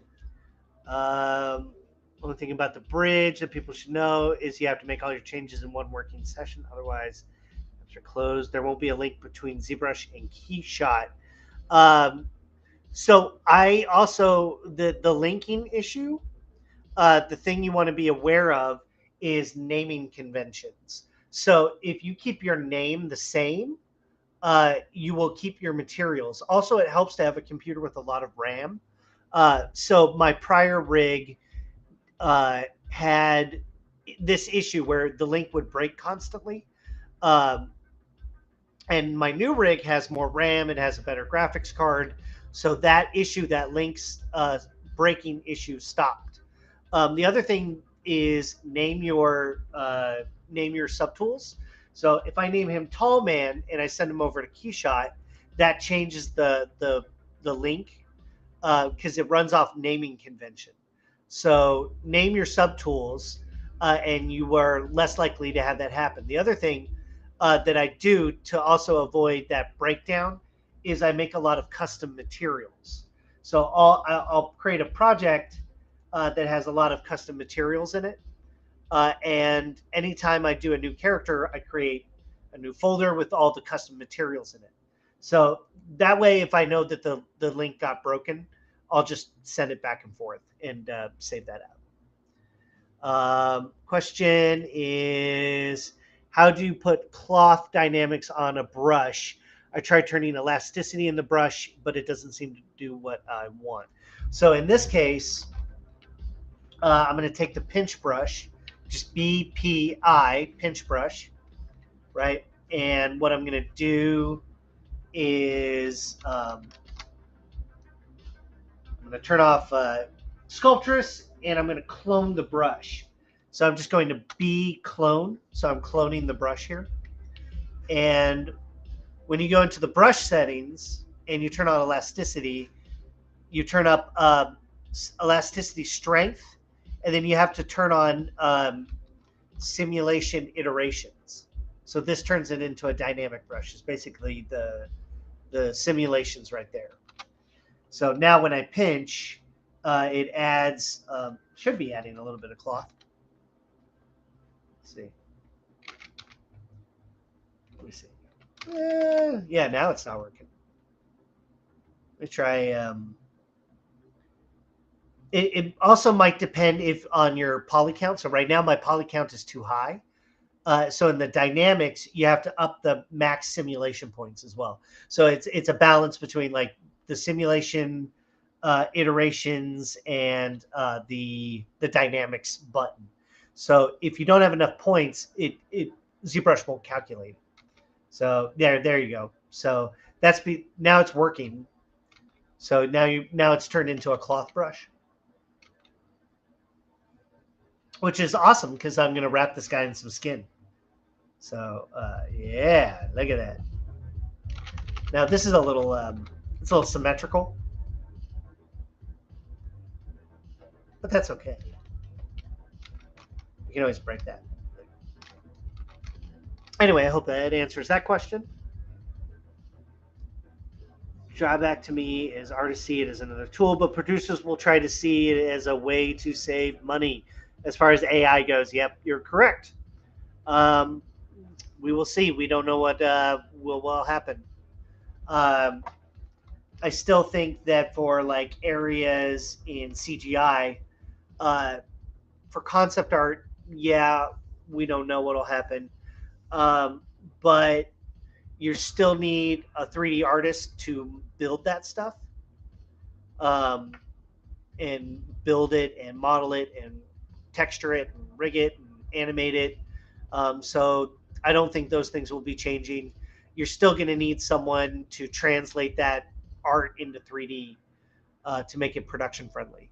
And whether it's games or film, that's still a huge chunk of the job. So will production art change? Maybe. I'm going to go down the old stubborn guy route and say that the artist still matters and will continue to matter, because that's what's important. It is a double-edged sword. Mimic. Childhood nightmares. Have you done any production modeling for film aside from concept? I primarily do concept. So not a lot of production stuff. Primarily because I don't take on jobs that are that lengthy. I do like get a little jealous sometimes of when I see like a really awesome 3D model that's been modeled and textured and rendered and lit and animated, and I'm like, oh, I want to do that. And then I remember that's like a year of my life for one character, and I'm like, man, maybe I don't. So it's a double-edged sword for me. I love the process though. I think if it was the right project, the right character, I would definitely do it. Tall Boy reminds me of Addiction Demon from American Horror Story Hotel. Yeah, hell yeah. Without the strap though, so far. Yeah, let me do that. want to give him maybe some. Oh yes, comics. I saw your question earlier. I didn't respond to it. Have you used rejected designs for one project and used for another project? No. I consider that a bit of a no-no. Reason why is because the client is coming to you for something new. So I don't like to reuse old designs. Like for example, if I did a design for a client, I won't send them an old design that I've done. I want to design something new. So I think it's bad form to send them old work. They're paying you for new stuff. And then like it's a part of exploration as well. Like sharing the process with the client is also important for them. So like they want to direct something and see where it goes. Like they want their input too. If it's just one-sided, I don't think it's fun for anybody. So I always prefer giving them new designs and sharing the process with them. So that's what I like. I like working with people, and yeah, I generally don't like it when people use old designs for work. Now, using like a model or something and starting from that model, totally different experience, right? Like I'm using if I use a base model and I turn it into something new, then that's design. Who cares? Matt Millard's back. Hi, Matt. Beep boo. Beep beep boop. Did you tell them all about the tall man? I told them about the tall man, and they all peed their pants. They take a little pee pee in their had a little- pantalones. It feels good. While I was out there, Huh? I grabbed a couple of 3D prints. Oh, he's got show and tell time. I've got some 3D prints. Let's check them out. What do we got? Yeah. So we did the what do we got? Yeah, we did the fly one a while back. You're a fly guy. Your head. Yeah, look at that that is guy. huge. Right, you can't really tell how big they are in the Instagram pictures without. Like photo, it's scale cues. Like Yeah. Sometimes the photo will blur and it makes it look small. But God, that is enormous. It's pretty sweet, right? And what else we got? Here's the. So this was a failed print. I've got a couple of failed prints, but it's just all in the same. This could be really awesome. That's a full blown. That's like a 13-inch scorpion. Wow, right, dude, that is a toy. Yeah. That is a toy. That's awesome. Yeah, I can't wait to. Well, actually, I can wait because this thing is a nightmare to engineer. Yeah. But man, I mean, you can see the vest didn't really combine in Dynamesh very well right here. So we've got a lot of patches that have fallen off. But dude, I see. Re-engineering this thing and painting this, I mean, even on base colors would look just awesome, dude. What else? Oh yeah, I've got the big hit, the Frogman. Love Frogman. Frogman. That is huge. Aren't they big, dude? They're all around like 11 to 12 inches, and they all stand up. And I've got that OSL, the object source lighting, just kind of like the white primer on top. Yeah. But I mean, the gesture, it reads great, right? It's huge. Yeah, they're big, dude. They're big. It's really cool. And then after I graduated Gnomon, we got one free class, and I sculpted this one in Miguel Ortega's class. Yes, I remember that boy. I remember when you were working on that. I mean, this is, this one and the Frogman and the other guy I'm going to show you, they're all in my IP here. But this is a big lizard mama. I love lizard mamas. Big lizard mama. 6 fingers. Keeping it real. We gotta have 6 to 7 fingers, baby. Yeah, and then I've got literally, dude, I'm running out of space for all of these things. But yeah, this is the last one. This was another one, demo. Yes. Oh my God. Yeah, the swimmer. Huge. Yeah. I mean, I know your printer's big and you have that really big bed size, but you're just printing all those kind of in one part, right? Almost all of these are in one part. I parted out the lizard mama, and that's actually a good question. So one thing that I forgot, I because do ask questions. Thank I was rushing through on this one, and just check this out. You can see the part line right here. Yeah, but that's Right. you know what Well, I've heard. Okay. Go ahead. No, say it. No, go ahead. Okay. Well, what I was going to say is like there's part lines all over this model, right?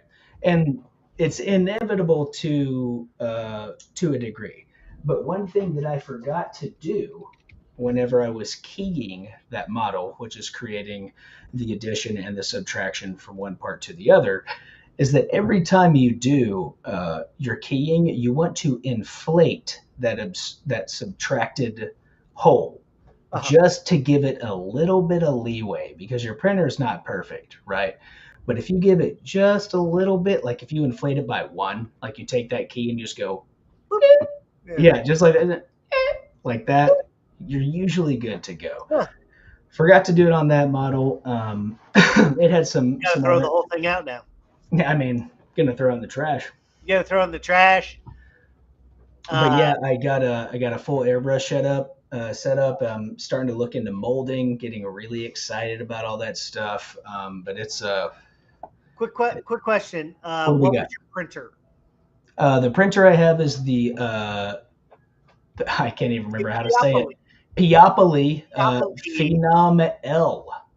Piopoly Phenom L. It is very big. I have printed a Hellraiser head almost 1-to-1 scale. You can print helmets in that thing that they just come out of there, you clean them off, cure it, and you can wear that shit. It's huge. So printing a model like, all of these 13-inch models, or 12-inch models, I mean, if I parted them out, I can print them massive, 2 foot. Like they're huge. They're huge.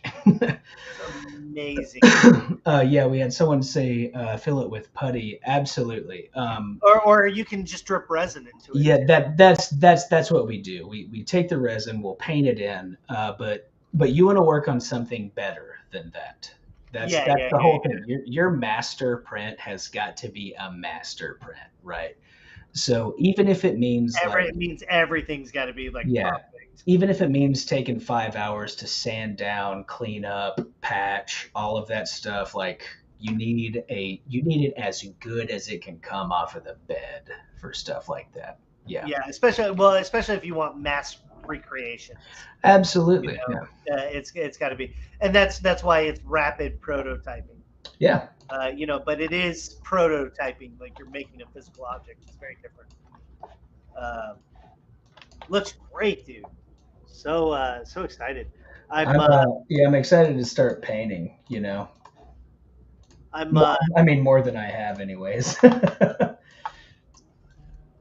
I'm putting on hold all my painting, 3D printing ambitions at the moment, just to focus on healing. Yeah, dude. Gosh. I'll get back to all that.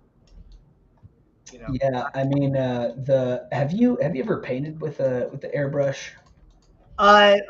Not for any extended length of time, other than hey man, let me show you my airbrush. Let's see how it works. And I'm like, oh, cool. And then that's it. Okay. I haven't purchased. Dude, it's crazy. It's wild. And it's also, I think the thing about it is that it's just exciting to learn a new technique in a physical medium, and especially whenever I start molding. I've got a couple of pieces that are ready to mold, and I'll start molding them next week. And, I want to reproduce my Cthulhu is the main goal. Oh yeah, that's the big one. And ultimately I have to reprint a lot of the master because the thing is huge. It's dude, just the Cthulhu is like this big. It's massive. And then you got the rocks, so it makes it, like a 22-inch thing. But learning all the ins and outs and the different methods of of molding and casting and all that stuff, it's going to be a journey, and I'm really excited about it. For sure. Continuous learning is very important. Yeah, and it becomes exciting, right? Like if you're excited about it, that's what's awesome, right? Like you're like, oh, okay, like here's this whole new thing I haven't explored yet that I'm totally interested in. It's so few and far between, like the amount of times I even have that feeling, right?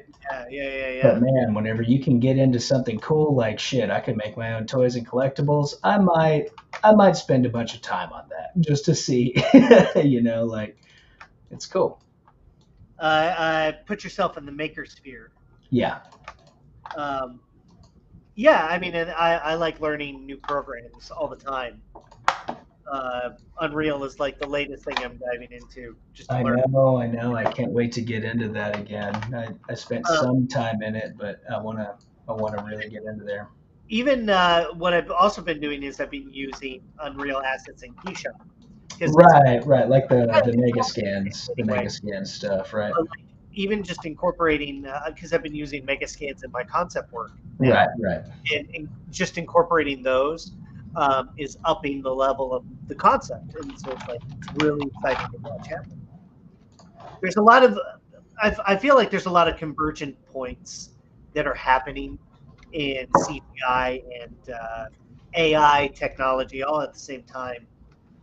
It's all kind of going to the same place, and I feel like the end result of all this is just to get us a holiday. Yes, dude, absolutely. What else is there? What else is there that we want, right? Like, what else could possibly be out there that would be so cool? And the answer is it's a holodeck, right? Like, I want to be in Elden Ring, but like in real life. Like, I want to, that's it, right? Like, where else can we go? I love Elden Ring. I don't think anybody wants to be like plugged in Matrix style into. Yeah, it's gross. It's gross and scary. It's what it is. Covered in goo. Yeah, it's gross and scary. So like, I don't want that. That's not particularly interesting or exciting to me. But if I could like go on a holodeck and then literally go to Star Trek or Star Wars, like go, take a break in a cantina, Yeah. Right? I feel like that's where everything has to go anyway. If if everything doesn't blow up. Humans. We're doing good old fashioned humans. Good old fashioned humans. I'm putting something called pectus excavatum into his chest. That's where there's a concavity. Oh yeah. That's sick. Pectus excavatum. I'll let you guys look that up. You guys go ahead. Take this time. Yeah. Look it up. I guess I should do a not safe for life warning.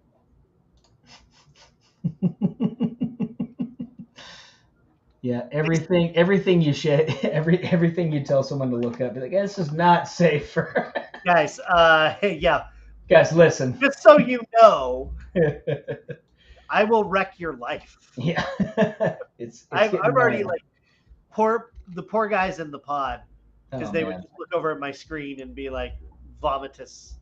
We talk about it all the time. I can't help it. That's okay. I have a morbid curiosity. It's okay, man. It's okay. Question is, what is your advice on creating a portfolio for artists? Should you tailor your work for a specific studio? If so, you only have one studio is looking for. What's your limit? Would that limit your interest?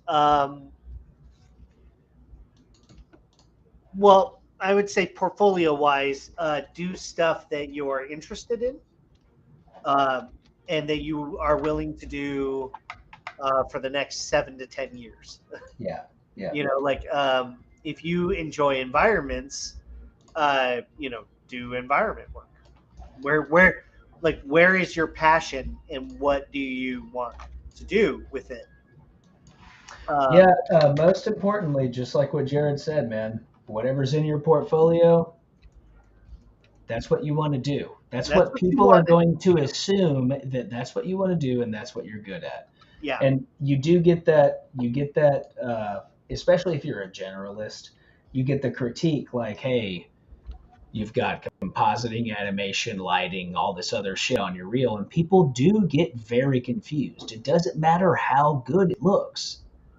People get confused depending on what kind of studio, which is most of the studios are going to be like, oh, well, this is weird. He's doing not a lot of places have like, oh, we need a guy that does 20 things, right?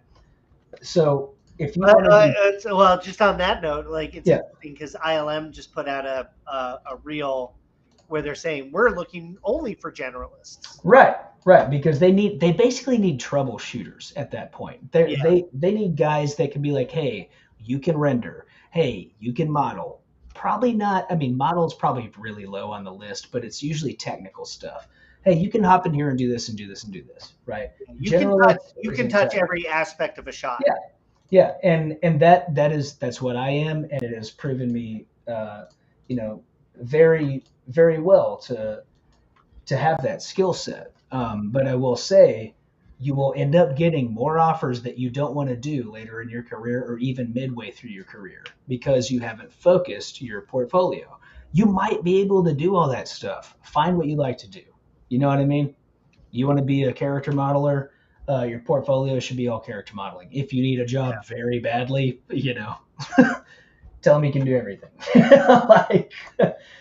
But that was very conflicting advice for me whenever I was very early on. I was like, okay, well, I want to show people that I'm very valuable, but at the same time, you don't want people to hire you doing stuff you don't want to do, because you might be on a job for 2 years, or you might be on a job for 2 months, and then the only recommendations you're getting is, oh, he's a great hard surface guy. And it's like, man, I'd rather do something else than hard surface modeling. You know what I mean? Does that make sense? I also think, like, depending on what is your goal? What is your goal to get into the industry to do? Like, are you just looking to break your foot in, get your foot in the door? Are you like, give me anything and I will do it? If that's the case, like, props, like, start with like crates and guns for video games. They need 1,000 of those. Dude, everybody needs environment. Like, if you want to get work, you do the things that nobody else wants to do. Yeah, that's true. And if you want to, for me, I knew right away. Like, I only wanted to do characters. Yeah, that was it. Like, I was just clear. Environments didn't really have any, didn't have the same interest. Now that Unreal is out, I'm starting to get interested because it's easier to do now. But I still focus primarily on character work. Yeah, your portfolio is your voice.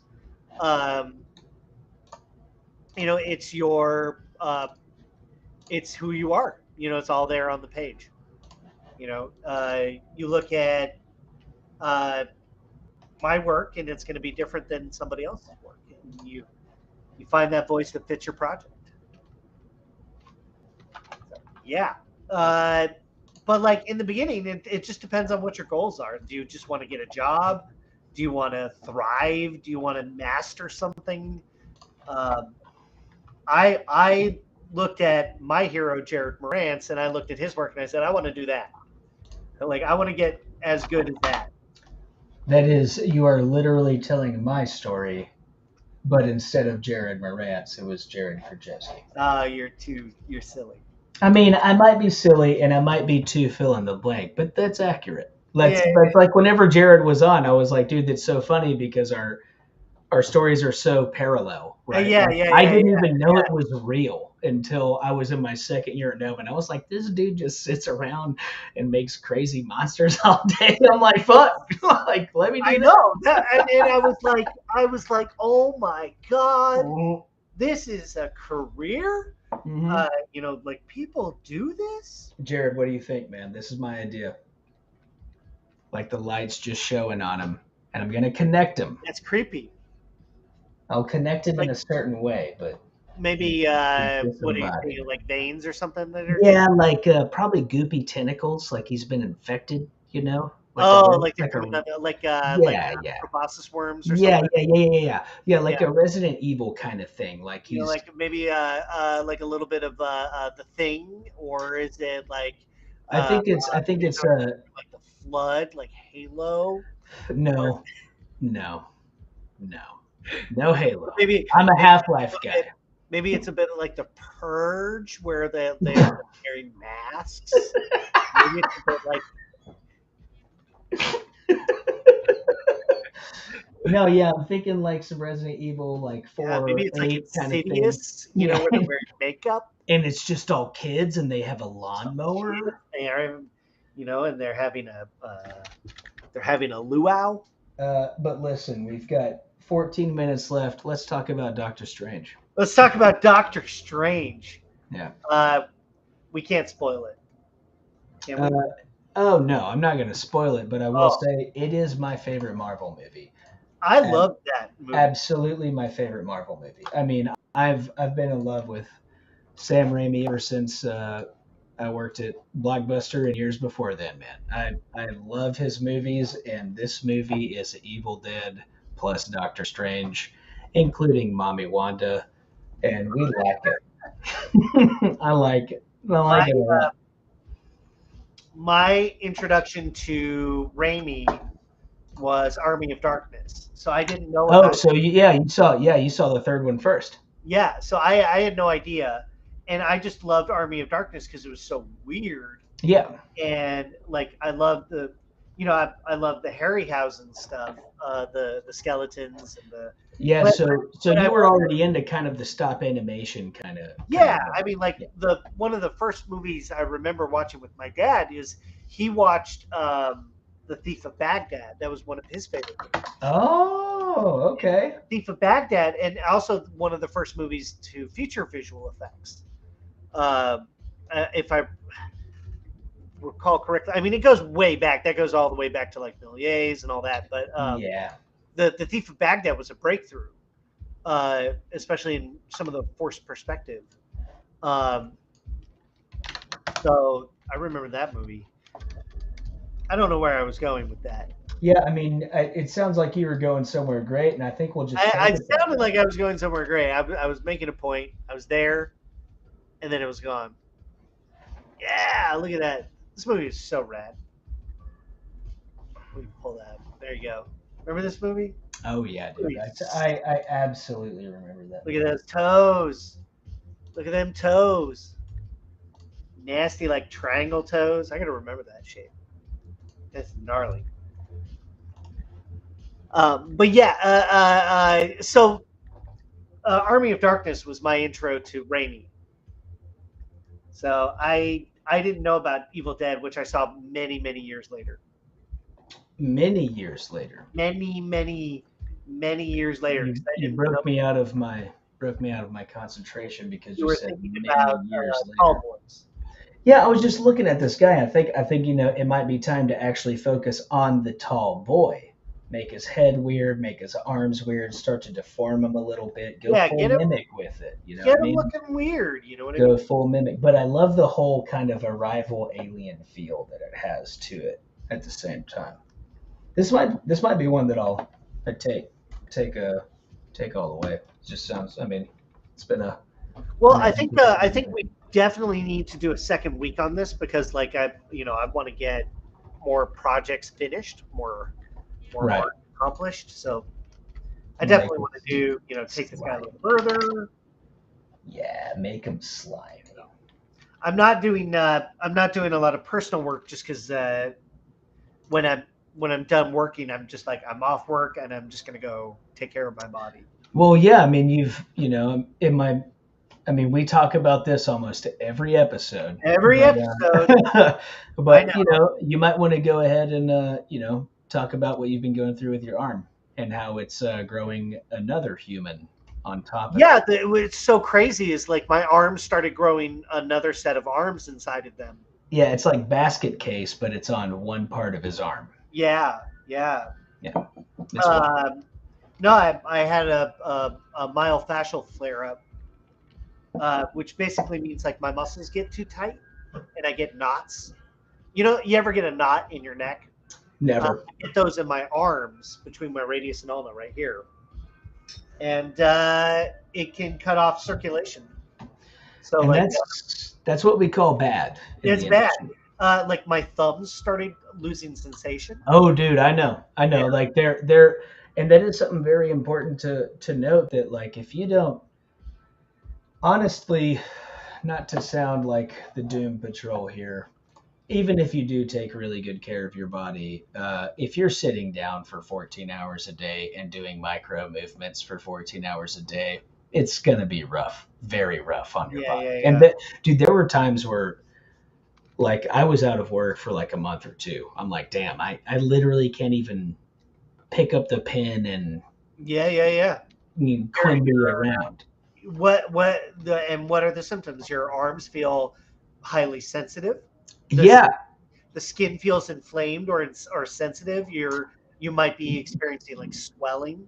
Yeah, the stuff that I've had several different things happen to me, but one of the things that actually I'm about to buy a new desk, but one of the biggest things is using a mouse, right? Yeah. And it's things like this. Even if you have one of those ergonomic mice where you're like you got your palm down, that's going to help a lot. But if your desk is cutting you off right here on my wrist, yeah, you'll get it's over. It's over. Do that for a week and feel that pain, and you'll be like, wow, imagine doing it for like 8 years. It's like, dude, there were times where I would sit down at the computer and grab my mouse and be like, oh fuck, like I can't even go to like I can't even like I set it down and it's like and so then you're doing this. You're kind of like floating your elbow up while you're moving your or you're using your pen. You're like, oh god, it hurts. Yeah, dude, it's terrible. It's scary. It's scary is what it is. What's really scary is that it's your livelihood. Mm-hmm. You know, our work is in our hands. So like for me, the thought of like losing my hands is terrifying. Oh yeah, big time. You know, that's where it's very, very frightening. Yeah, no, it's terrible, dude, because I would put it akin to one other thing. And you are basically, it's like that moment when you realize you're out of control of your life and your livelihood. Yeah. It's whenever you have pain like that or you're in jail. Yeah. Right? Because you don't have any control over anything when you're in jail. Everybody's like, you're mine now. Here's your deal, da-da-da-da-da. Yeah. And that's how it feels, man. Like whenever you sit down, you're like, ooh, I want to get something done today. And 10 minutes in, you're like, crap, dude. Like I can't even operate my computer and feel good. And what else do your hands do but everything? Yeah. You can't scroll. Absolutely. You can't even like scroll on a phone because your thumbs hurt. I mean, I got knots. Yeah. I got knots in those same myofascial knots. I got those in my thumb here, and my thumb would inflate and deflate like a balloon. Yeah, that's terrible, man. What was happening? So, like, this is a good kind of closer for us. A good closing discussion for us here. But what happened was, I had myofascial knots in my thumb. And those knots were cutting off circulation. And then I was getting this like bulgy vein boy right there. It's a vein boy. And you know what was happening is you're like, oh my God, my thumb, what's going on? And it wasn't until I rolled out the knot in my shoulder that my thumb started feeling release. Like I could feel it draining.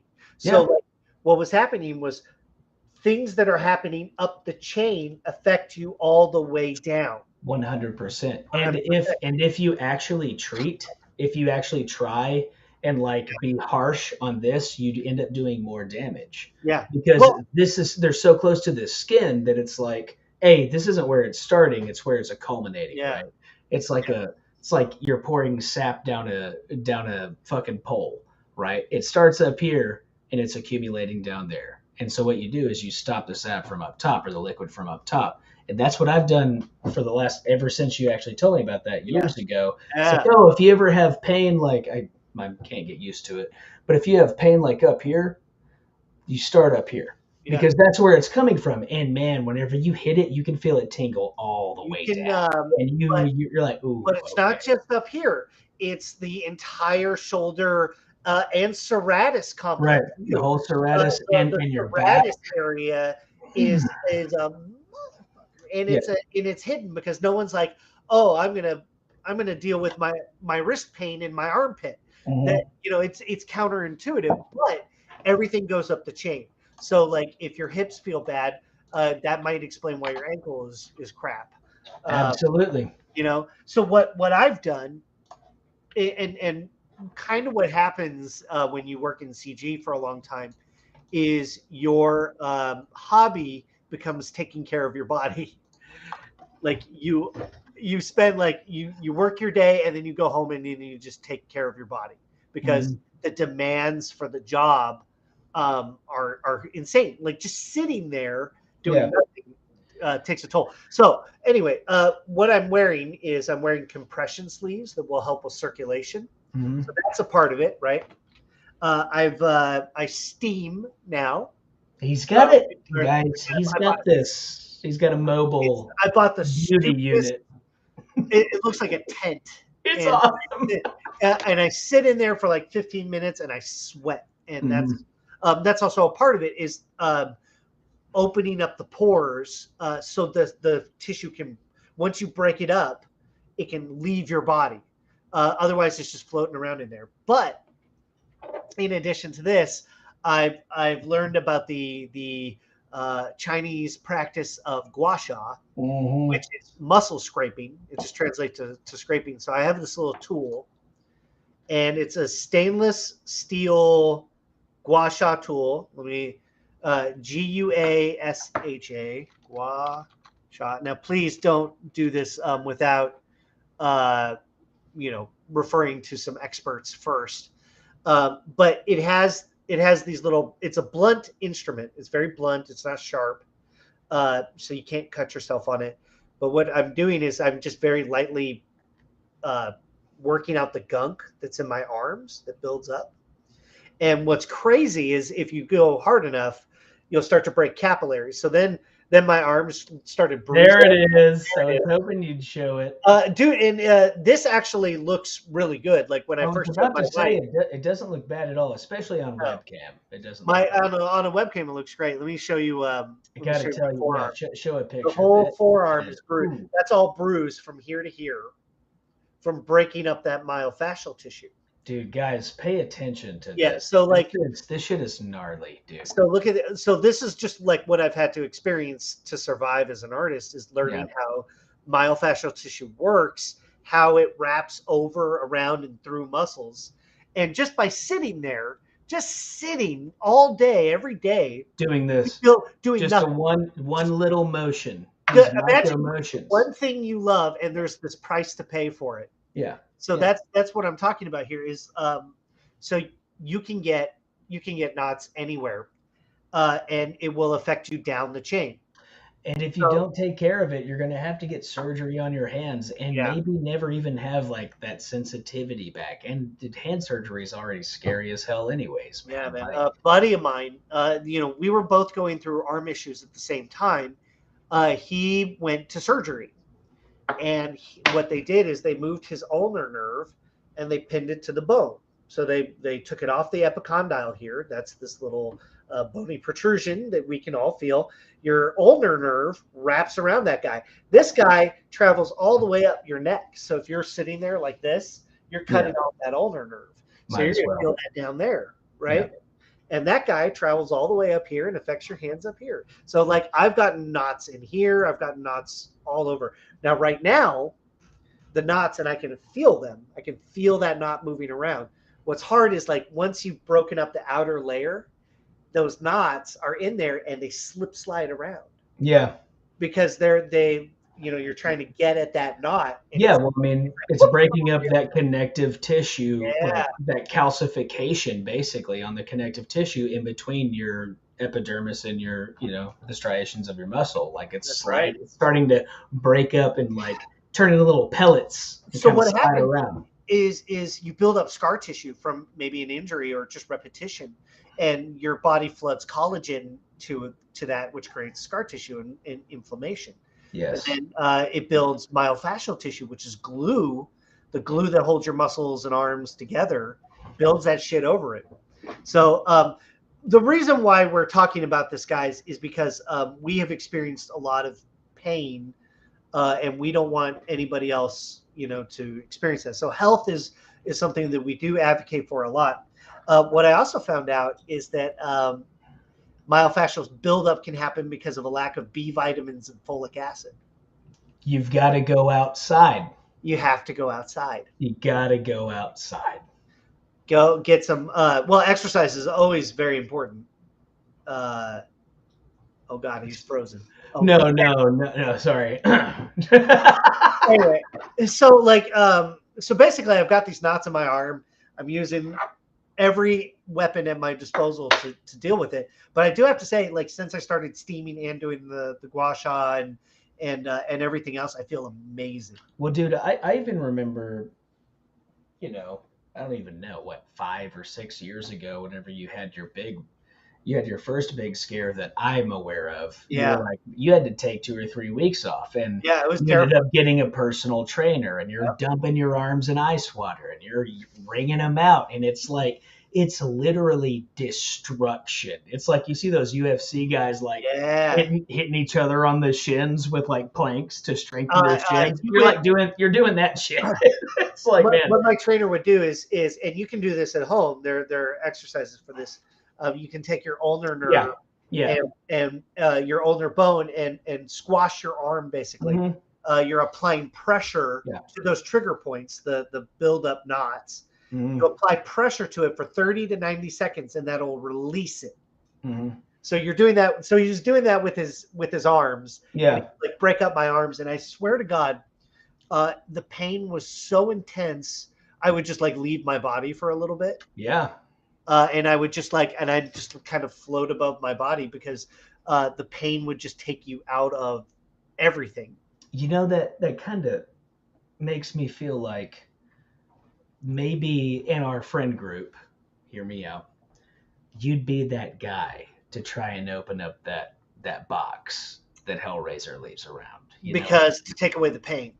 No, because you love the elation of pain. You're like, you're saying I would do it because the pain is so sweet. You're like, man, well, I mean, that's the goal, right? You're trying to find something beyond the elation that you've experienced. It's all about pain and pleasure to where they meld. And you just sat there and you said, the pain.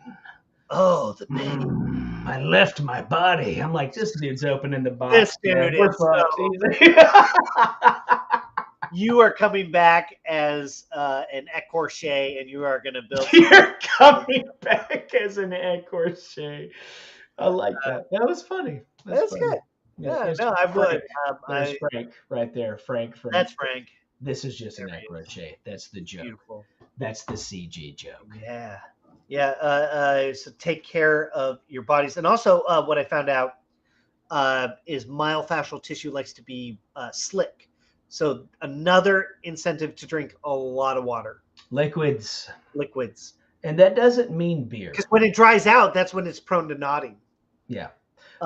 Yeah, absolutely. But what happened was I got comfortable and I forgot to maintain the body. I forgot to maintain the machine. So I was just like, ooh, work. Yeah, I feel great. Doing Goliath, setting up 3D prints, doing the paint, doing all this stuff. And I was pushing myself again really, really hard. And it always happens when I hit that threshold and I start gunning it really hard. Now you can gun it really hard and because I'm a workaholic, but you have to maintain the machine as well. And It will hit you like a ton Yeah, of bricks. and all of a sudden you'll be in pain, and you'll be like, why am I in pain? Yeah, dude, like what it's like I've had it very few times to where it's like, oh, this is getting a little uncomfortable. It's usually like one day you're like, oh, I like can't even move my body. yeah, like I can't, one day it hit me. I was like, I can't turn my wrists without it hurting. So like, yeah, you'll just be going about your merry way because you push, and we're singularly focused when we're making art, and you may not think about your body, but fuck, when it does, it hurts. And then all of a sudden you're like, and then you realize it takes months to break up all that shit. Very long time. It takes a very long time. I'm now in I think week 3 or 4 of like being over the hump. Yeah. So the first week is like the pain week, the recognition that I've hit a flare up, right? Yeah. The following week is recognizing it and recovering. So you have to do the deep work and break that stuff down.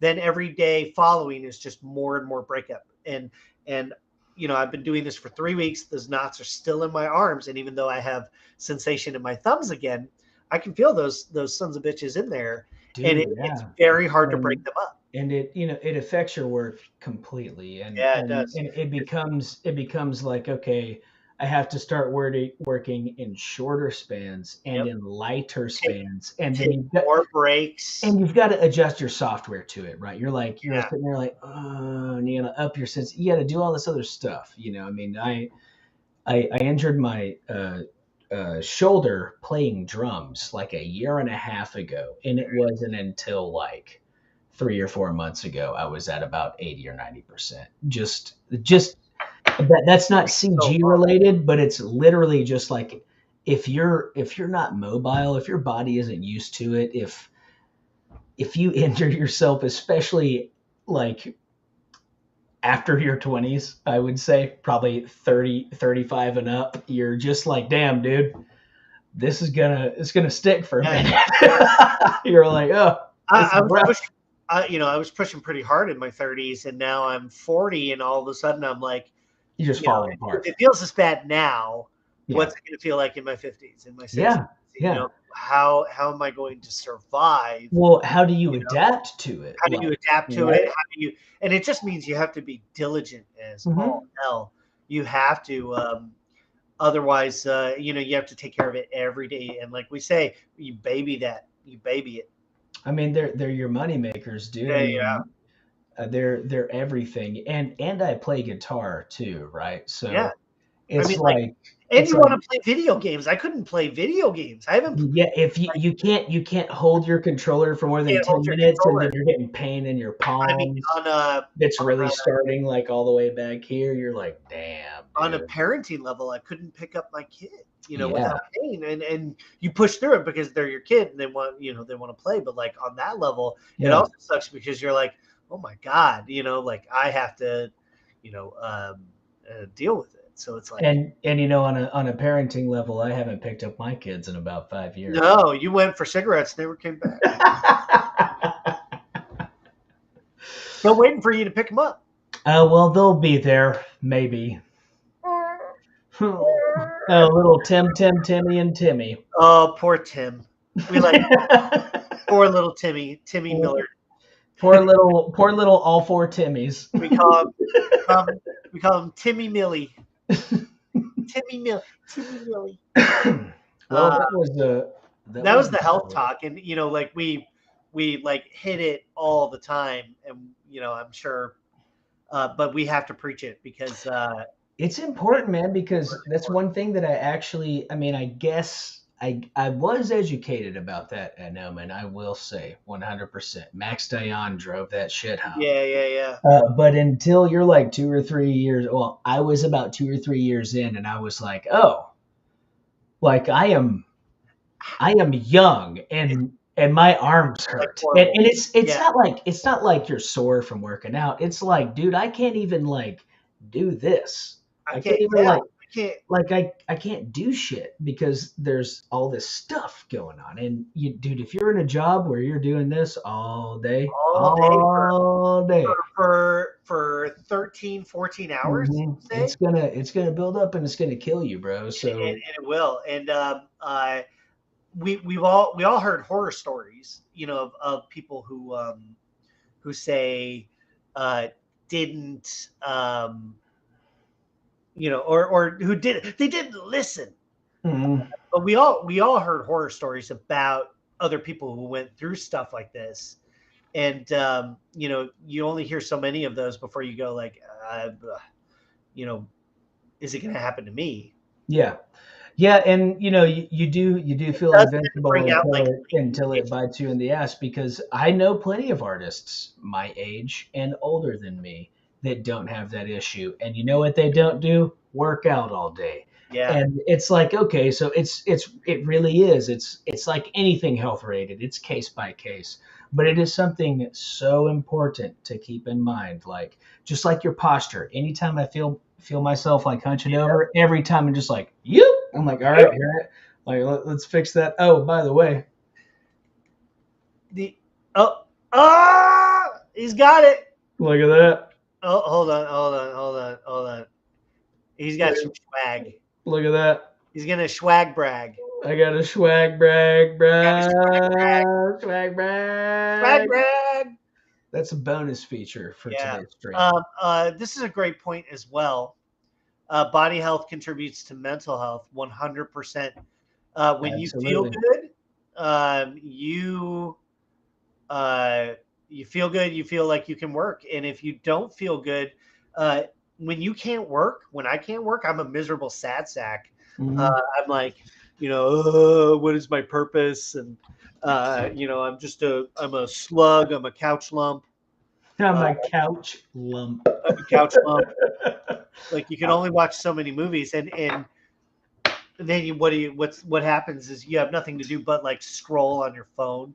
Yeah. And look at all this beautiful art that's being made, and you're like, I'm not making any art. Dude, I gotta tell you, the 3D printing and the painting, man, having that physical thing, that's been a whole nother baby. It's like, okay, like I'm okay with not sitting down at my computer because I got all this other crazy shit going on, Well, I mean, and also, I mean, just get a hobby that's not CG related. Yeah, that's not this. It's just not like I want to make stuff. That's why 3D printing is great. Is like just you're making things and then you're painting them, and it uses your eyes and light. There's nothing. That's looking dope. Oh, thanks, buddy. I like that. Gave him a little hunch neck. I know. I like the tilt. Health, but I like the bug eyes, like the tilt. Yeah, just a little. I don't know. He needs like a name like Quimby. Oh man, we love Quimby here. Like, we know we love Quimby, but like maybe he could be like a Morto, or like a Morty. I'm thinking SL. SL, like mac and cheese, like. Thinking like a slaw or a slow or a slon. You're like a slondo. Or like a Slimby. Like maybe he's Slimby. Maybe he's Slimby. Slimby. That's just Quimby. You said like Quimby. I'm going Slimby. This is a great one. Gubbus the Tall. Gubbus. This dude gets it. Gubbus. You get it. Yes. Gubbus the Tall. Here it is. Gubbus. I think that's a creature corner first. Finally, a viewer has named through. Yeah, that's dope, dude. Like Gubbus. I like Gubbus. Gubbus is good. We should hang out with this person. Really, They're doing great. I'm a little honestly, I'm a little broken that we never came up with Gubbus. Kind of jealous about it. Not gonna lie. Is it Gubbus or just like Goobus? No, dude. If it's not Gubbus, I'm not down.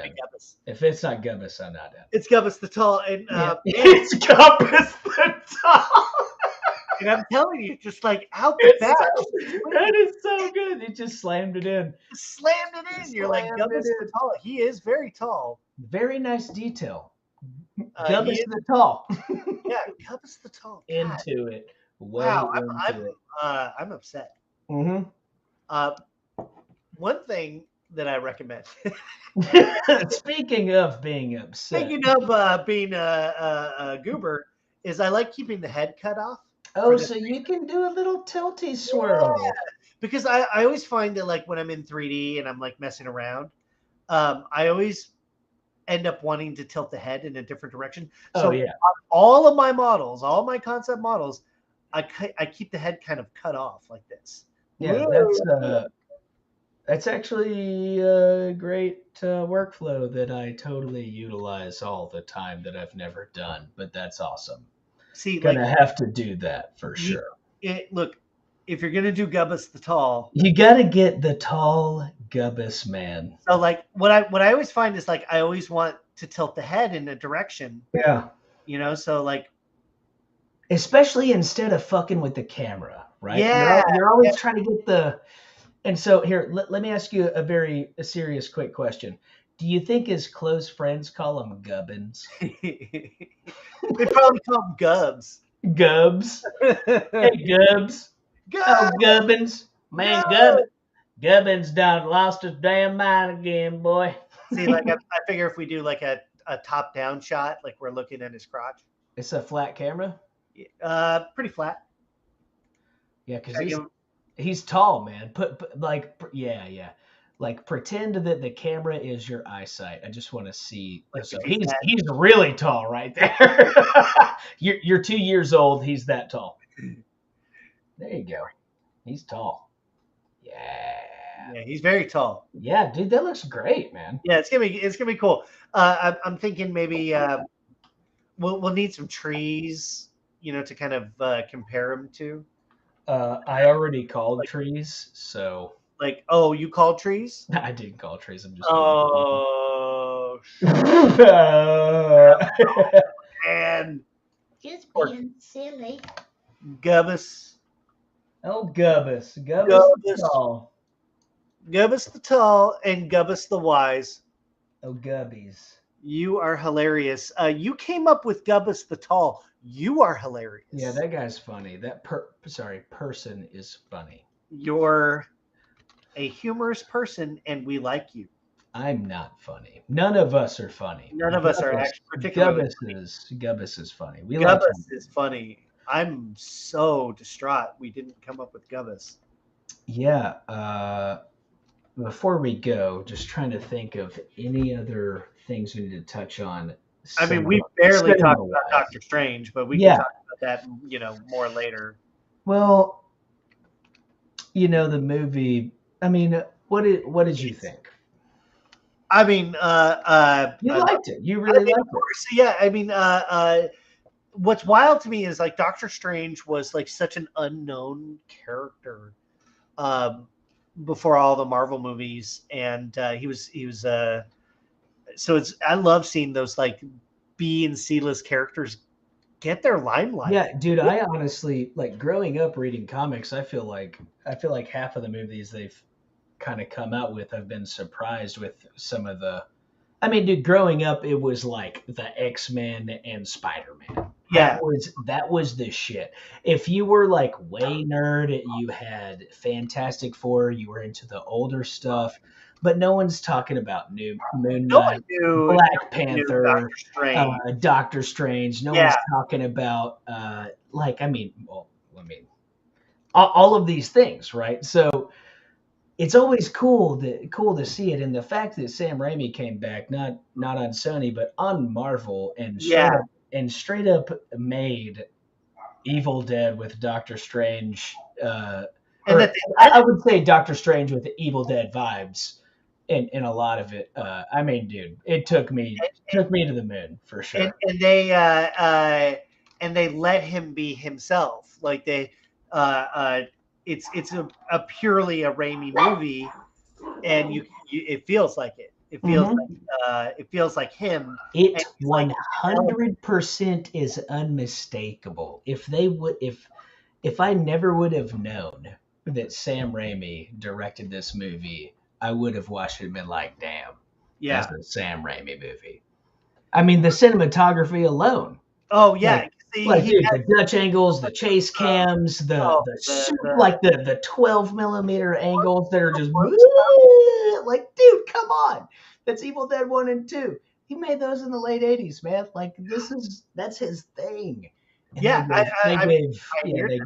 they gave Wanda the Evil Dead treatment.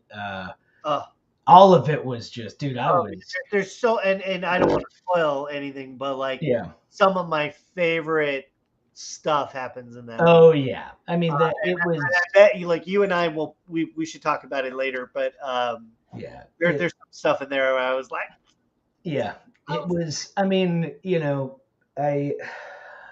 I was really, really, really surprised. It was one of the first movies, minus The Northman. I saw The Northman and loved it from front to back. I still need to see that. Oh, it's incredible. I think this was. There's always a lot to take in Marvel movies, unless they just fall flat. And this is just my opinion.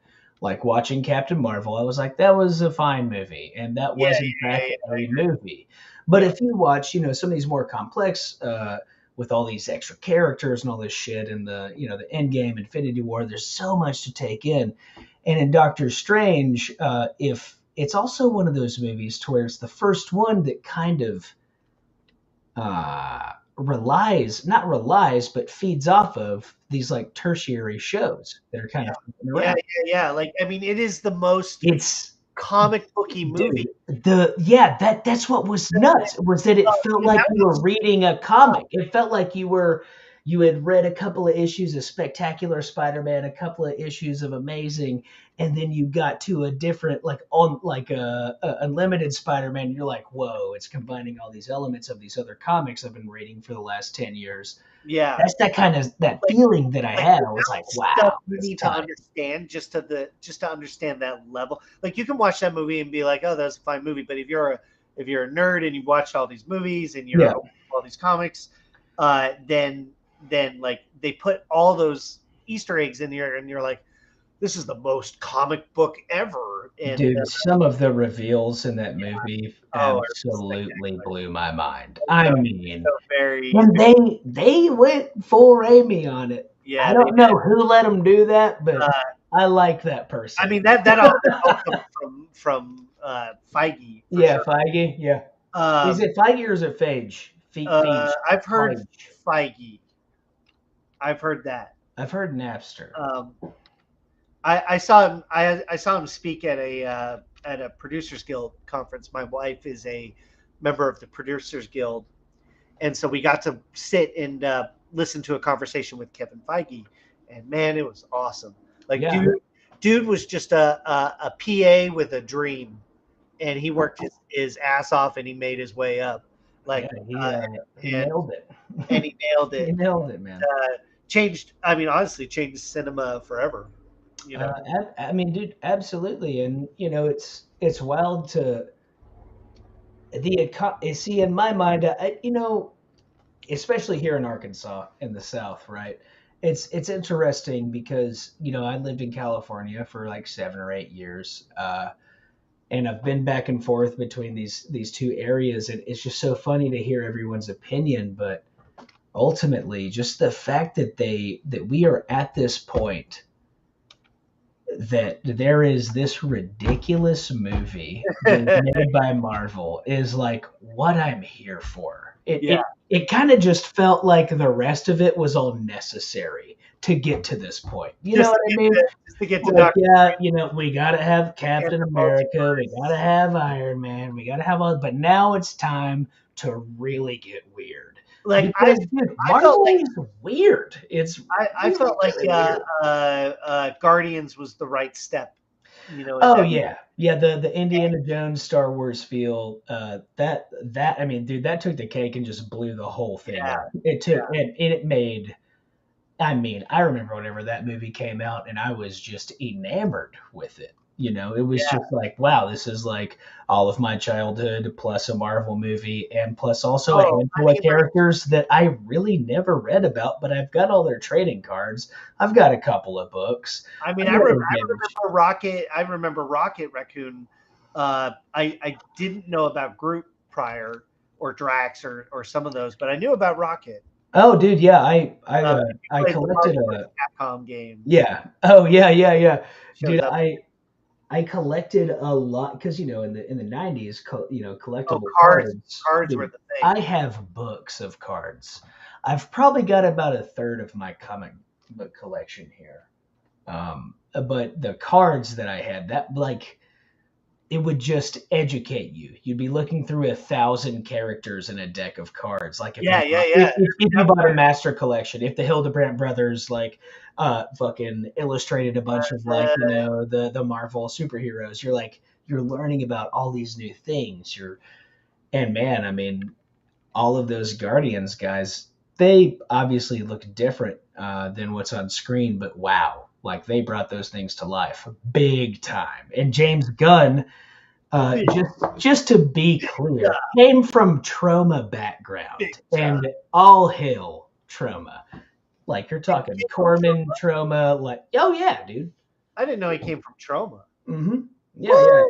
That's cool. Yeah, that's dope. And he That explains so much now. I get it. Okay. yeah, and that's he goes on to make Slither and he makes all these crazy movies. Yeah, dude. There it is. So that was one of those things that was like, wow, I'm into it. Anything this guy does, and obviously we've got the DC counterparts. The new Suicide Squad movie was incredible. Peacemaker was incredible. I just watched the Suicide Squad again, and it's still fantastic. Dude, the end, yes. Whenever it just shows the weasel go, you kind of like that was. That's a noise that David Olson and I used to make all the time whenever we'd be in Silly, and I was like, man, that guy made the David Olson noise. Yeah, that's great. There you go. Yeah, that's cool. There you go. I'm gonna and then if we tilt the camera like this, a little bit of Dutch on it. A little Dutch. Yeah, I like that. Yeah. There we go. So it's like it's a wide frame, but it's looking down, and that's gonna make him look tall to us. Because, I mean, don't get me wrong. Don't get anybody wrong. He is tall. He's tall. Can we look at your reference right here? I see you zoomed in on a certain... Oh. I see you looking at a certain thing. How long was that up there? About that long. He's a good sport. All right, brother. Well, it's probably time for me to log out, Mike. Probably time. Because the time is nigh. And, it's time for a bread basket. It's time for a bread basket. A bed and bread. But we got Gubbus the Tall out of it. Gubbus. Gubs. Sloppy Gubs. Sloppy Gubs. Well, that's it then for Creature Corner this week. Thank you guys for coming and hanging out. As always, if you want to reach out to us, to me or Matt, click your heels 3 times. And absolutely. You say our name, and we will appear. Now, you can catch Matt Millard on Twitty at @ItchyTasty _ at @ItchyTasty _ The underscore is after Itchy Tasty. Bonus if you know what Itchy Tasty is from. You can find me on Twitty, on the Twitters at MonsterMash042. Or if you try to spell my name, good luck. Yeah. And then you can also find Matt Millard on Instagram at Matt Millard 3D. And then I am at Jared Krichevsky on Instagram. And can I ask you a quick question? What's the 42? What's that all 42? About? Yeah. Oh, dude, Hitchhiker's Guide. Oh, really? That's where you... Okay, so you combined Monster Mash with the Hitchhiker's ultimate number to the answer of everything. Yeah. I like it. Yeah. That's fun. That's fun. Like, look, Monster Mash was already taken. Mm-hmm. So I took... Hitchhiker's Guide reference. 0 first. 042. I like it. I like it. That's good. Good hanging out, guys. Thanks Hey, for buddy. stopping by. Thanks so much for hanging out with us. Thanks to everybody who showed up today. Again, reach out to us anytime. We love to hear from you. Thanks to Gnomon School of Visual Effects for being the bomb diggity. And then thank you to our sponsor, Lenovo, for all the magic and the love. And we love you guys. Thank you and good night. Peace.